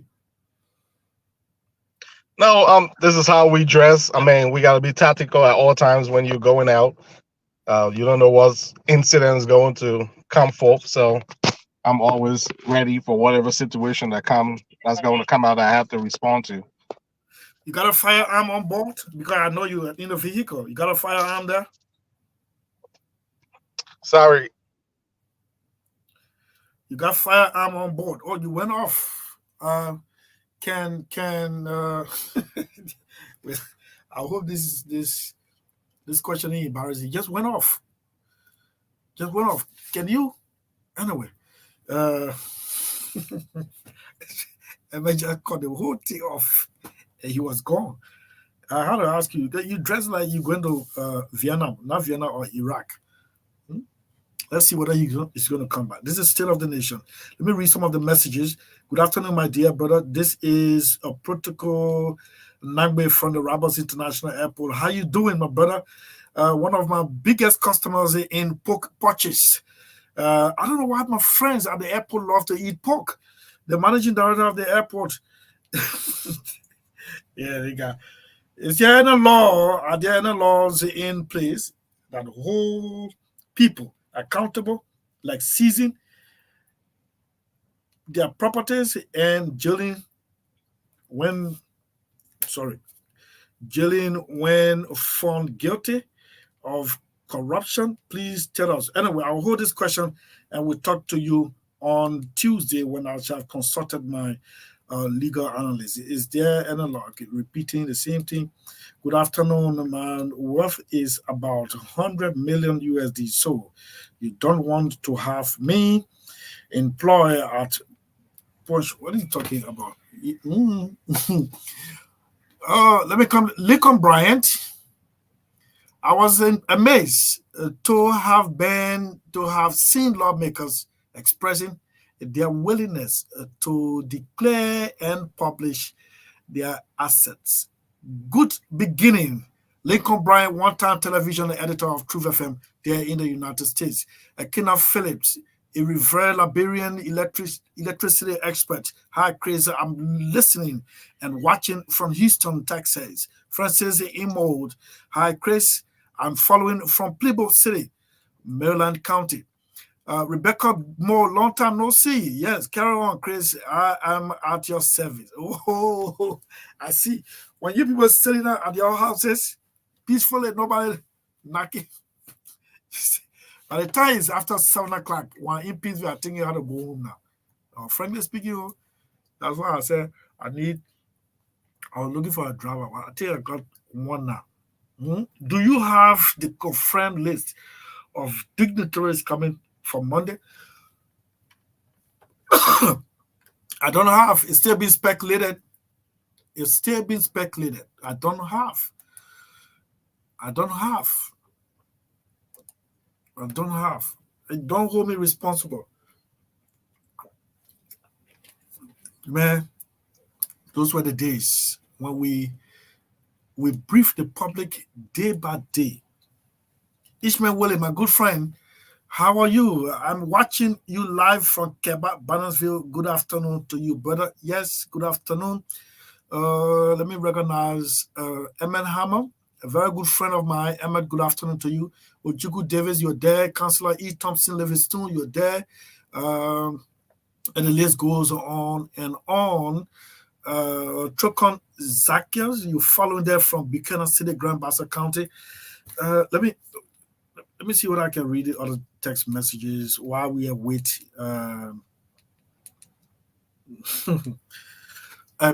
Cooper, you want to check? You want to check what's going on? Emma just went off. I don't see him anywhere around. He just went off. Yeah. By the time I ask him whether he got weapon on board, yeah. Yeah, by the time I asked him, he just went off. She just said, oh, excuse me, he went off. Apparently, he was infringing. I don't know what's happening. But this is State of the Nation. It's 4:26 here in Liberia. We're cruising gradually and safely to the date of inauguration. Less than, what, can we say, no, at least a little bit more than 48 hours. We're there. Okay, so let me do this one while we await Emmett. Good afternoon to you. If you're there in the Dwazon community under the tree, you've got a business entity there. You are tuning in, and I'm being flattered that everyone around that business entity listens to Truth FM, State of the Nation, and they are using State of the Nation to take some political decisions. Thank you so much. But you there at Lorena Business Center, you sell rice, oil, soft drinks, Vita, flour, and every other provision, a household provision. That is. Thank you so much. If you're there around Dwazon under the tree is cut off now due to the road construction, but those businesses there, look for Lorena Business Center. You'll find someone there who is so serviceable, a Liberian business owner who is, by promises made by Joseph Yimabwaga, going to benefit immensely under the Liberia Business Association, not abroad businesses. Lorena Business Center, you're there. When you go there, please ask for Lorena A. Sibe Enterprise, Lorena Business Enterprise. There in Dwazon. Everything you need. You don't have to come to Edward Junction. Edward Junction is ELWA. You don't have to go to red light. Everything you need, household provision, you'll find it there. Now, we got signal from Emmett. I don't know what happened. I think the problem from his side. Emmett, good afternoon. I hope you're okay. Yeah, I'm okay. It's actually from my side. I guess their phone didn't want to work because their car is hot. It's cold outside. It's like 30-something degrees, and I had the heat on, so the phone got overheated and decided to shut itself off to protect itself. So I got the AC going in the cold. 27-degree low, right? Meaning the temperature is extremely low. Cold. You okay? Yeah, I'm okay. I really thought it because I already thought you got embarrassed by the question I asked whether you had a firearm on board. No, yeah. Oh, I always got firearms on board. Actually, I got about 3 in here. I got a rifle in my trunk, AR-15 in my trunk. I got my backup weapon right in my passenger seat, and I got a Glock 17 on my side. So yes, at all times I have at least about 3 weapons, and everything is folded, loaded, and ready to go. Full and loaded. Imagine if those weapons were used here in Liberia responsibly. That to say. But we stopped the last time at a point where you said, well, the police under this administration was 0. If there's any number below 0, you could call it. And you were given several recommendations how they can rearrange the police officer. We still got some professionals though. But in your opinion, how long is it going to take to have, again, professional police in the streets? Regular patrol, no harassment, no intimidation, and the professional way of policing. How long is it going to take the new government? Well, I on an estimate of time frame, I'm gonna say between anywhere from 6 months to 3 years the most to see the work of a new police department, to see the logistic being pulled in, to see a professional, ethical police force. Anywhere from 6 months to 3 years, and if you can do it in 3 years, then it's time for you to go. I mean, you got to step aside. But anywhere from 6 months to 3 years, you should see changes. And I always use the synthesis of every time I talk, I say, what happens if you take the first 100 officers and have them fully equipped within the first 6 months? You get 100 officers, spend about $200,000 on that 100 officers, get them fully equipped, and send them out. So in about 6 years, you should have at least about 600 officers fully equipped, unified, firearms, and ready to go, fully trained and ready to go. So all you talk about is fire, shoot.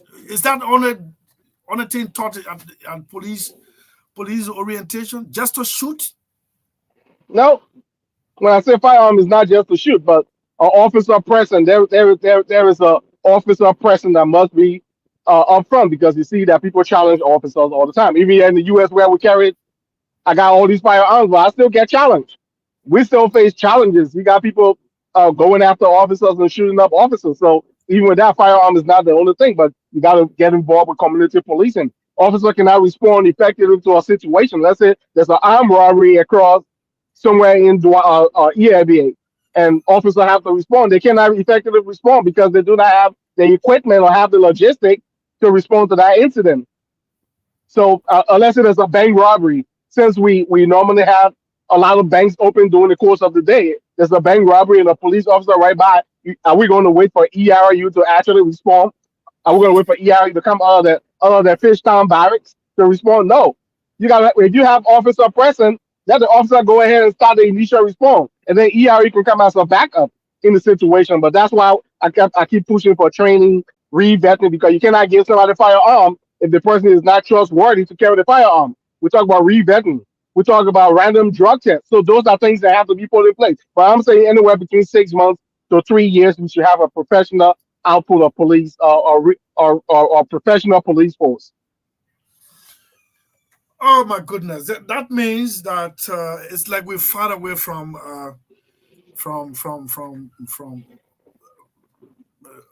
being in competing with our colleagues in the sub-region. You cast a dark cloud on the police. I mean, this is the Liberia National Police. This is not. Yeah, and I understand that, but we're currently situation we find ourselves in. There is a dark cloud over the police because what the citizens do not even trust the police. They don't trust the public safety people. They have more respect for the armed forces than the police. And in those societies, you people have more respect for the armed forces than the police because the police is the first responder. So that's the reality. We already have a dark cloud, and we need to take that dark cloud and bring back the morale of police because we all grew up in the 80s and the early 90s seeing police professionally dressed. But nowadays, you see the police are, when the police are on the side of the road, there's no officer present. One of the things I teach my young officers is officer presence is the key because once you show up to a location professionally dressed, people start grading you from your shoes all the way to your head. So officer presence and professionalism is shown into place. Everything works hand in hand. But right now we do not have a professional police force. Yes, there are officers who are professional. There are officers who are ethical, but we're going to brand because it's one body, so we're going to brand. We have officers who are pretty good at the job they do in Liberia. I know a few of those officers on the side of the streets who are professional and ethical, but yet because of the majority, we're going to brand everybody as one. We put everybody in the stereotype, but yes, there are professional, ethical people in the LMP. Okay, so but it is safe that we can use these people, or we need an overhaul or an entirely new training for the police. I know a lot of trainings were done during the United Nations presence here. I was just reading about it. They spent millions of dollars to train the restructured police. Do we have to go back to square one? No, we don't have to go back to square one. We just have to take whatever they currently have, those officers have, and remind them of what they went through. Because go through the academy and there's certain things that are taught, but over time, if those things are not being retaught, every year in the States, we go for training. I don't care how much training. I got almost 4,000 hours of training, but every year you got certain trainings that you have to go through, certain trainings that you have to meet up with every year as a refresher because constantly you need to be refreshed on your training because if you're not constantly practicing and learning, that means you basically become stagnant. And also it comes back from leadership. The leadership as a leader, you must have a goal for your department. You must have a vision for the department because when you are appointed and you do not have a vision, you do not have a goal, then why are you leading your people? You don't have a leadership. You can come there and lead all you want, but if you don't have a clear vision or concise vision for your people to follow, to say, yeah, the goals I need to meet, then you're not going to go. You spend 6 years and we still at the same place. And that's what happened with the last 6 years of the administration in most of the security sector. They didn't have a clear vision. They didn't have a clear goal. And 6 years has gone by and the security force has declined or gone back into retrospective to the dark days. So yes, we do have a cloud over our security sector, and we need to revamp and revet and drug testing and random drug testing and professionalism have to come back. Random drug testing, irrespective of your rank in the police, right? Random drug testing, everybody. So today you might walk up and your name get popped up and say, hey, you need to go and piss in this cup. Nowadays, drug testing, it only takes about 2 minutes. All I gotta do, give you a cup, you go ahead and take a little bit of urine in it. I put a steak in it in less than 30 seconds. I got a reading of whether you're under the influence or not. So basically, we don't have to send you to a doctor office to go through the long process. In less than 2 minutes, you can have a drug test done. Okay, so before we go to the DEA, the Liberia National Police Inspector General, who is seen as the chief law enforcer within the police, is on record by the Anti-Corruption Commission for failing to declare his assets. What does he do if he is to command a troop to arrest other non-compliant, if he given the order? In that case, if you were the one, what will you say? Well, No, I don't have the moral rectitude to arrest, or I'm going to arrest. That will be hypocrisy. Because if you haven't declared your assets, why would you want to go and arrest somebody else? Basically, you're not going to effect an arrest because the first thing, the very thing that you're supposed to be enforcing, or the very arrest you're supposed to be effectively enforcing, you cannot enforce it because you also, a KUPEC, you haven't submitted to the laws. Why would you want to enforce the law? That's hypocrisy. It's almost like, I drive here, whenever I'm in my police car, I don't wear a seatbelt. Okay? It's the law. Everybody's supposed to wear a seatbelt. It's in policy that here in the States, as a police officer, my agency say I got to wear a seatbelt. Because if something happened, I can't come and sue them and say, hey, I wasn't wearing a seatbelt and I had an accident and XYZ happened. That's on my part. But because I don't wear a seatbelt constantly, guess what? I don't stop people from wearing a seatbelt. If you are grown up, the only time I enforce seatbelt laws here in the States is when you have a child under the age and that child is in the car and that child is not in seatbelt. Yes, then I'm going to enforce that law because the child is ignorant, they have no sense. But you as a grown-up adult, if you sit in your car and say, hey, I'm not going to wear a seatbelt and you want to drive, hey, that's where I'm with you. Because when you get in the wreck, I will come and take your body on the side and help you get transported and write the report. But that's what I'm saying, because if the IG cannot submit to the law of whatever they are requiring by law, then he needs to go ahead. He cannot enforce the law because he himself needs to be arrested at this point. If there's an arrest to be effective, we should have the sheriff, because at this point, the sheriff have the authority to arrest the police director. Here in the States, the sheriff can arrest the chief of police. So I'm thinking it's the same thing, because we fall under the same constitution or remodel of the U.S. Constitution. So yeah, we should have the sheriff go ahead and effect an arrest if a warrant is taken. NSA has the authority to investigate, and if the court signed that warrant, yes, it should be effective, and the sheriff should effect that arrest. It doesn't matter what your rank or where you are. It doesn't matter who you are and where you are. So if this police inspector general is against the law, Ahmed as a junior officer is going with the help of the court, can arrest the inspector general for failing to adhere to civil obedience. Yes. Okay, so before the DEA, let's come to fire service. I don't know the status of Liberia Fire Service, but Man, houses are being gotten by fire with little or no intervention from the fire service. You just sent to me images of fire trucks and putting the prices at 4,500. Am I correct? Yeah, I mean, most of the prices are optional bait. Those are options, and those are equipment that are available online, even though it may be old, it may be 10 years or 15 years or 20 years older. But I mean, for a third world country, that's a new equipment. Those things, that's why I took picture of it and sent it to you. But the prices listed, I didn't make those prices. I just went and snap it from online on certain websites that sell government equipment here in the US and forward it to you. So you see that I mean, those things are not expensive. It's not expensive again. It's not. There's no reason that we shouldn't have fire trucks in every county in Liberia. We shouldn't have more fire trucks in our populated city because those things have to, every county based on the number of citizens in that county from the statistic done or what they call it, the census. That's the amount of fire trucks. That's the amount of equipment you need in that county to fully function. And Montserrat being the biggest county with a higher population. So yeah, we need more equipment. We should have north, south, east, and west. We should have at least 4 different fire stations other than what they got on a Broad Street, not Broad Street, but Ashmore Street at this point. Because I think that's the only fire station. I grew up. My grand uncles worked in that fire station, so I grew up hanging around fire people. They got three fire stations now. One at Ashmore Street, another at Zuwan.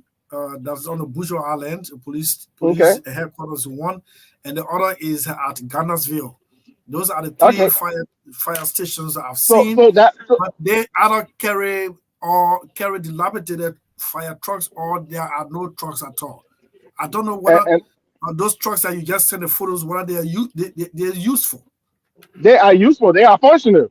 Or else they won't be selling it. They are functional trucks that, as agency departments use those trucks for several years, they have to retire those trucks so they can bring in new equipment. When they get brand new equipment, they're going to retire whatever they have and get new equipment. Same thing. Like I'm wearing this vest. This vest is about 2 years old. In the next 2 years, I'm going to have to change it, and nobody else is going to use it. So guess what? It's going to go in the stockpile, or they're going to put it on auction for people who interested in getting it. So basically, it's the same thing with equipment, especially with fire trucks and fire equipment and police equipment. All of those things, once they get outdated from a department, is put on the market for citizens and other people to purchase.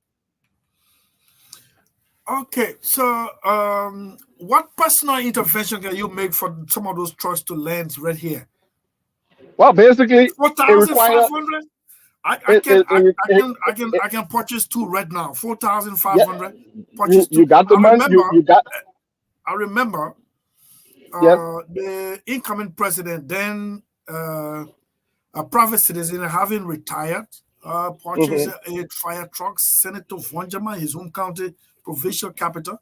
But when the new government took over, they ordered that fire truck be brought to Monrovia for use instead of Vonjama. They said Vonjama was not at risk for fire as compared to Monrovia, so they brought the truck.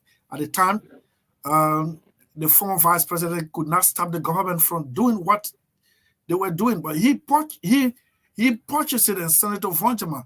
So it is not anything wrong if Emma could just purchase 2 of those trucks and send down to Monrovia for the government to use. No, that shouldn't be a problem. Okay, thank you for your acceptance. But here we are. Before going to the DEA, the Roberts International Airport. I have sufficient proof, evidence that there is a fire truck purchase for like 800,000, and the vendor the truck is under seizure by the vendor, and unless the government paid the remaining 412,000, the vendor said he would not release the truck. The truck is parked in his warehouse at Freeport and has alerted the government that the insurance has expired on the truck. Anything happening to that truck wrongly, he can be held responsible. Fire truck at the Roberts International Airport. What's the security analysis of what's going on? Well, the first thing is there always have to be some kind of fire equipment because you got planes landing. There's emergency that could happen. You could have a mayday call where a plane have to make an emergency landing and be on fire. So you always got to have a fully equipped fire service waiting at the airport to respond to the situation. We're not going to wait for a fire service truck to respond from Ashmore Street or Front Street or wherever street that is in Central Moravia or from Bonneville to respond to our feet because we know the length of time. Before you get to the plane may have already been completely destroyed. So yes, we do need a fire service truck, but 800,000 for a fire truck, I mean that's I don't know. Someone has the hand in the cookie jar. You said somebody hands in a cookies jar?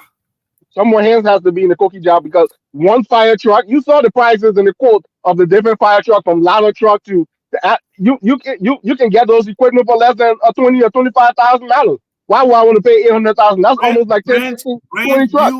Brand new? Well, a brand new truck, I can do an assessment for you, but there's no way you're gonna be paying $800,000 for a brand new fire truck. I mean, Man, I don't know the actual cost, but photo is the fire truck is capable of shooting water across the runway from one point to the other. Well, I mean, all fire trucks shoot water. Just this morning, I was at a fire scene because someone's house caught on fire. We had like 10 fire trucks show up for one house structure fire.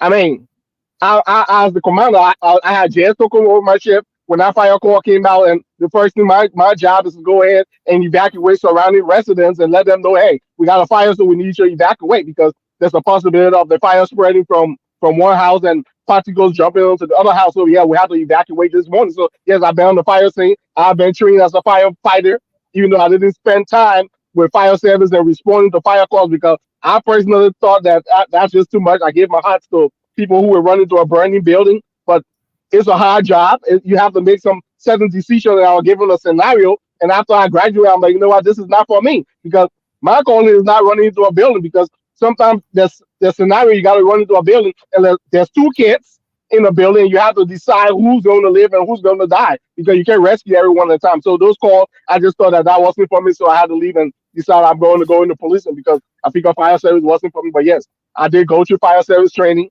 spent a few months doing my training, and once I got out, I'm like, oh, this is not for me. And policing was my calling, and that's why I ended up in policing and been doing it for almost a decade plus. Okay, but finally on this one, some people are saying they should hold the vendors liable, and because of a national security standpoint, that he must release the fire truck on national security standpoint, especially when international guests, including presidents, are trooping into the Roberts International Airport for the inauguration. Is that correct? Well, yes.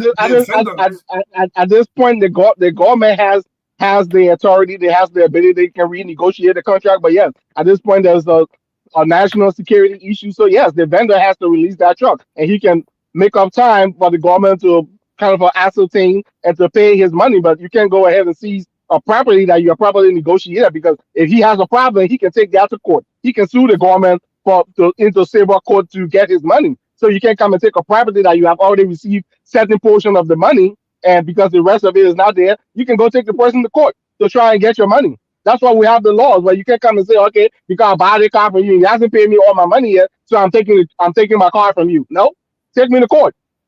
And at this point, he has the right to take the government to court so that he can allocate and get his funding and get his money to be paid to him as far as taking the property. Okay, so let's go to the Drug Enforcement Agency, Liberian Drug Enforcement Agency. Once upon a time, the director is heard in the secret recording, compromising the fight against illicit drugs. This was embarrassing. If you were the one, what do you think should be done to this director or the head of the Liberian Drug Enforcement Agency? Well, it depends on what conversation he was having. If it's anything to do with compromising the extorting drugs, benefiting from the proceeds of drugs, then he shouldn't be in that position. He should automatically be let go. You should not be in a position? No, he shouldn't. Because if you are compromising and becoming a benefactor or a beneficiary of the drug proceed, then at this point you shouldn't be in that position.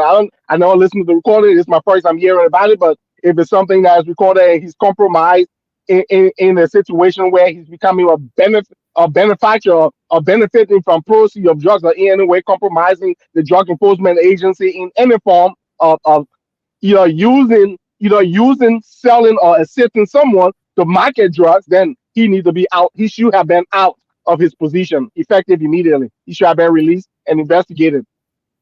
Mind you, as a law enforcer, secret recordings are not admissible in court.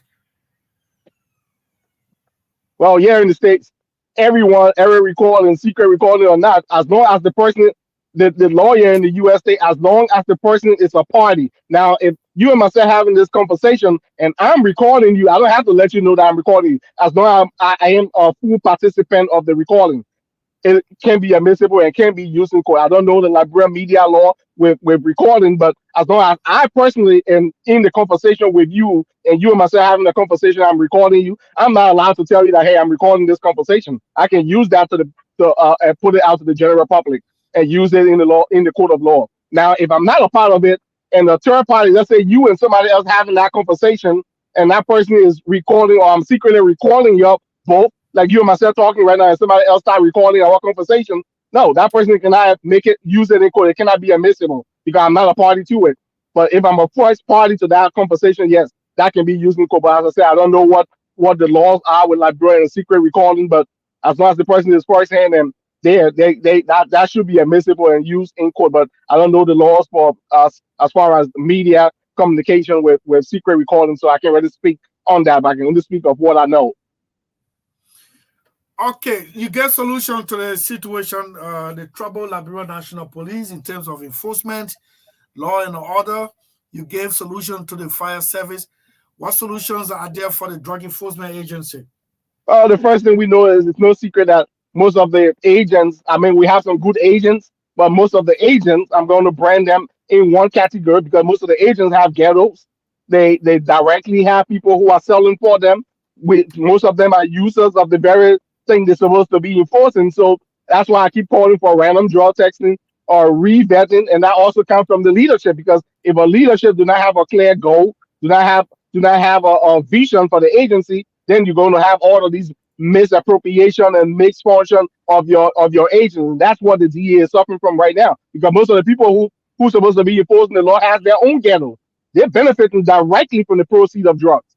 So there's no way you can curtail the drug problem when you have people directly within the agency benefiting. So let's say I stay in a West Point, and I'm a DEA agent. All I'm going to do is put all of my other competitors within the area of the business so that I can benefit only. Because if I come and raid your drugs, guess what? I'm bringing it to my hub so I can sell and make more money. So basically, we need to. That's what's happening in the DEA. Is that what you say? That is exactly what is happening. It's no secret. I stayed in the country for 3 years. I know some of those agents.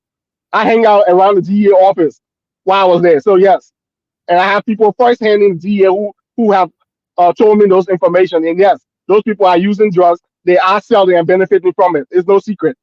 In every community you go in and ask, people will tell you the very DEA agents are the ones who owns and have some benefit with some of those ghetto links.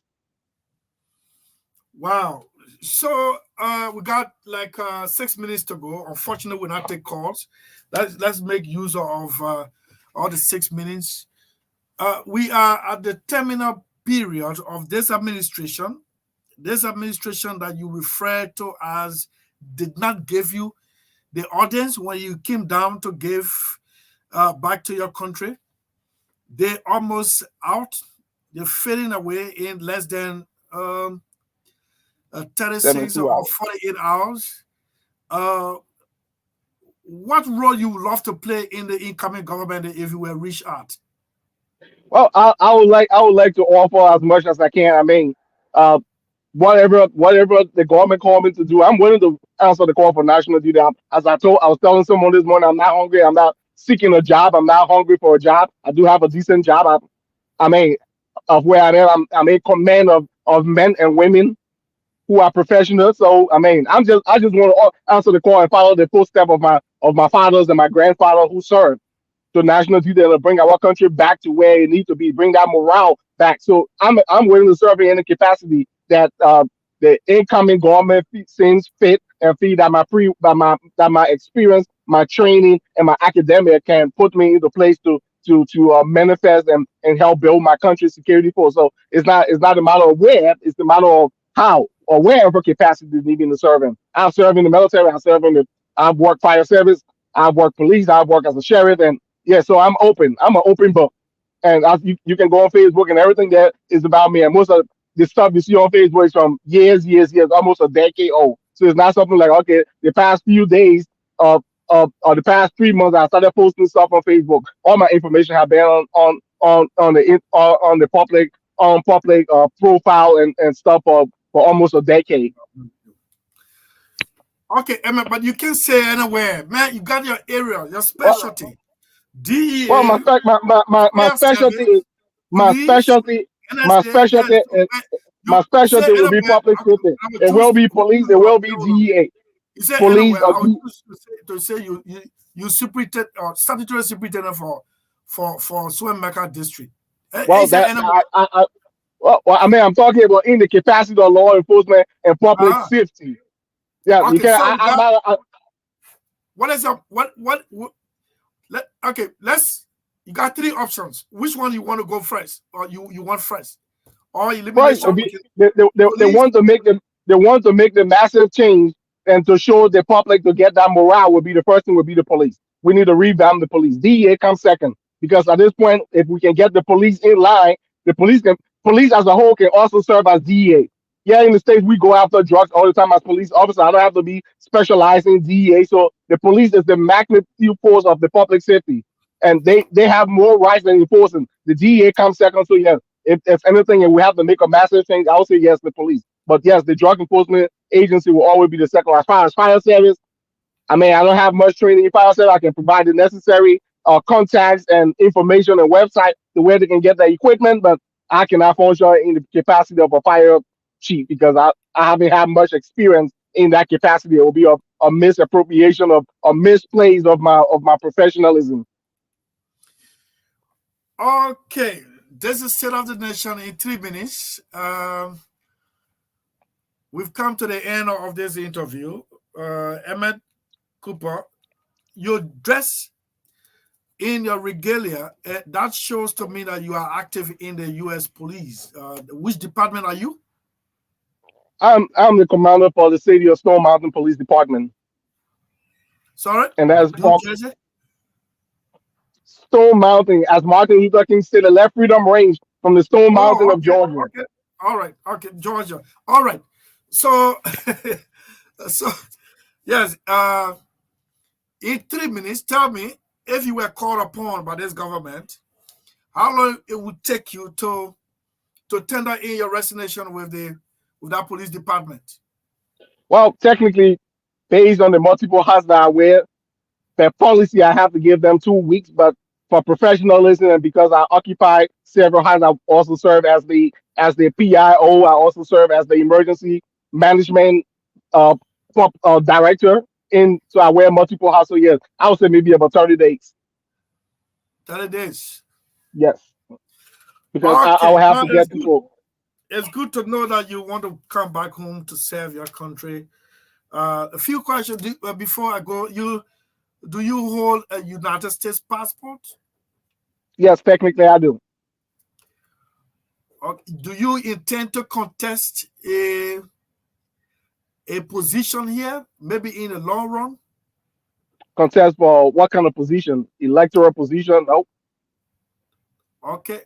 So I just want to remind you about the law when you hold a dual citizenship, or how it's going to be when you want to contest. But with the expression of interest in your country, I wish you all the best, Emmett. Hope to see you soon. Thank you. Appreciate it, Mr. Sellee. Okay, Emmett Walter Cooper, a librarian in the United States. Man, see this guy loaded, well built. What's the assignment today? Well, I'm not doing nothing. I got my officers on the street. I'm just monitoring the computer to make sure that they're doing what they're supposed to be doing. They're moving around because I have this computer as my office. I got GPS tracking their vehicles to different locations and making sure that they are all checking in line to what they're supposed to be doing and following whatever calls that they are. I'm monitoring to make sure that they're doing exactly what they're supposed to be doing out in the field. Lastly, how many Liberians did you pull over today for traffic violation? I haven't pulled no Liberian over in a long time because we don't have too many Liberians here in my city limits. I got a few, but no. Okay, thank you so much, Amanda. It was a pleasure having you. And at a shorter notice, we should have been on 2 days ago. At a shorter notice, I told you about today, and you gave it. Thank you so much. I'm honored by your appearance today. Thank you, Mr. Sellee. Appreciate it. Thank you. And that's how we go home on this edition of State of the Nation. My name is Chris. I see you Monday. Possibly, we could come back to analyze the inaugural speech of the president, then inducted Joseph Yuma Baka as the 25th president of the Republic of Liberia. It is my honor to have had all of you online to participate, whether on air or off air, or online or on air to participate on this edition of State of the Nation. I'm proud. Thanks so much for your support. Good night. Let freedom ring, and when this happens,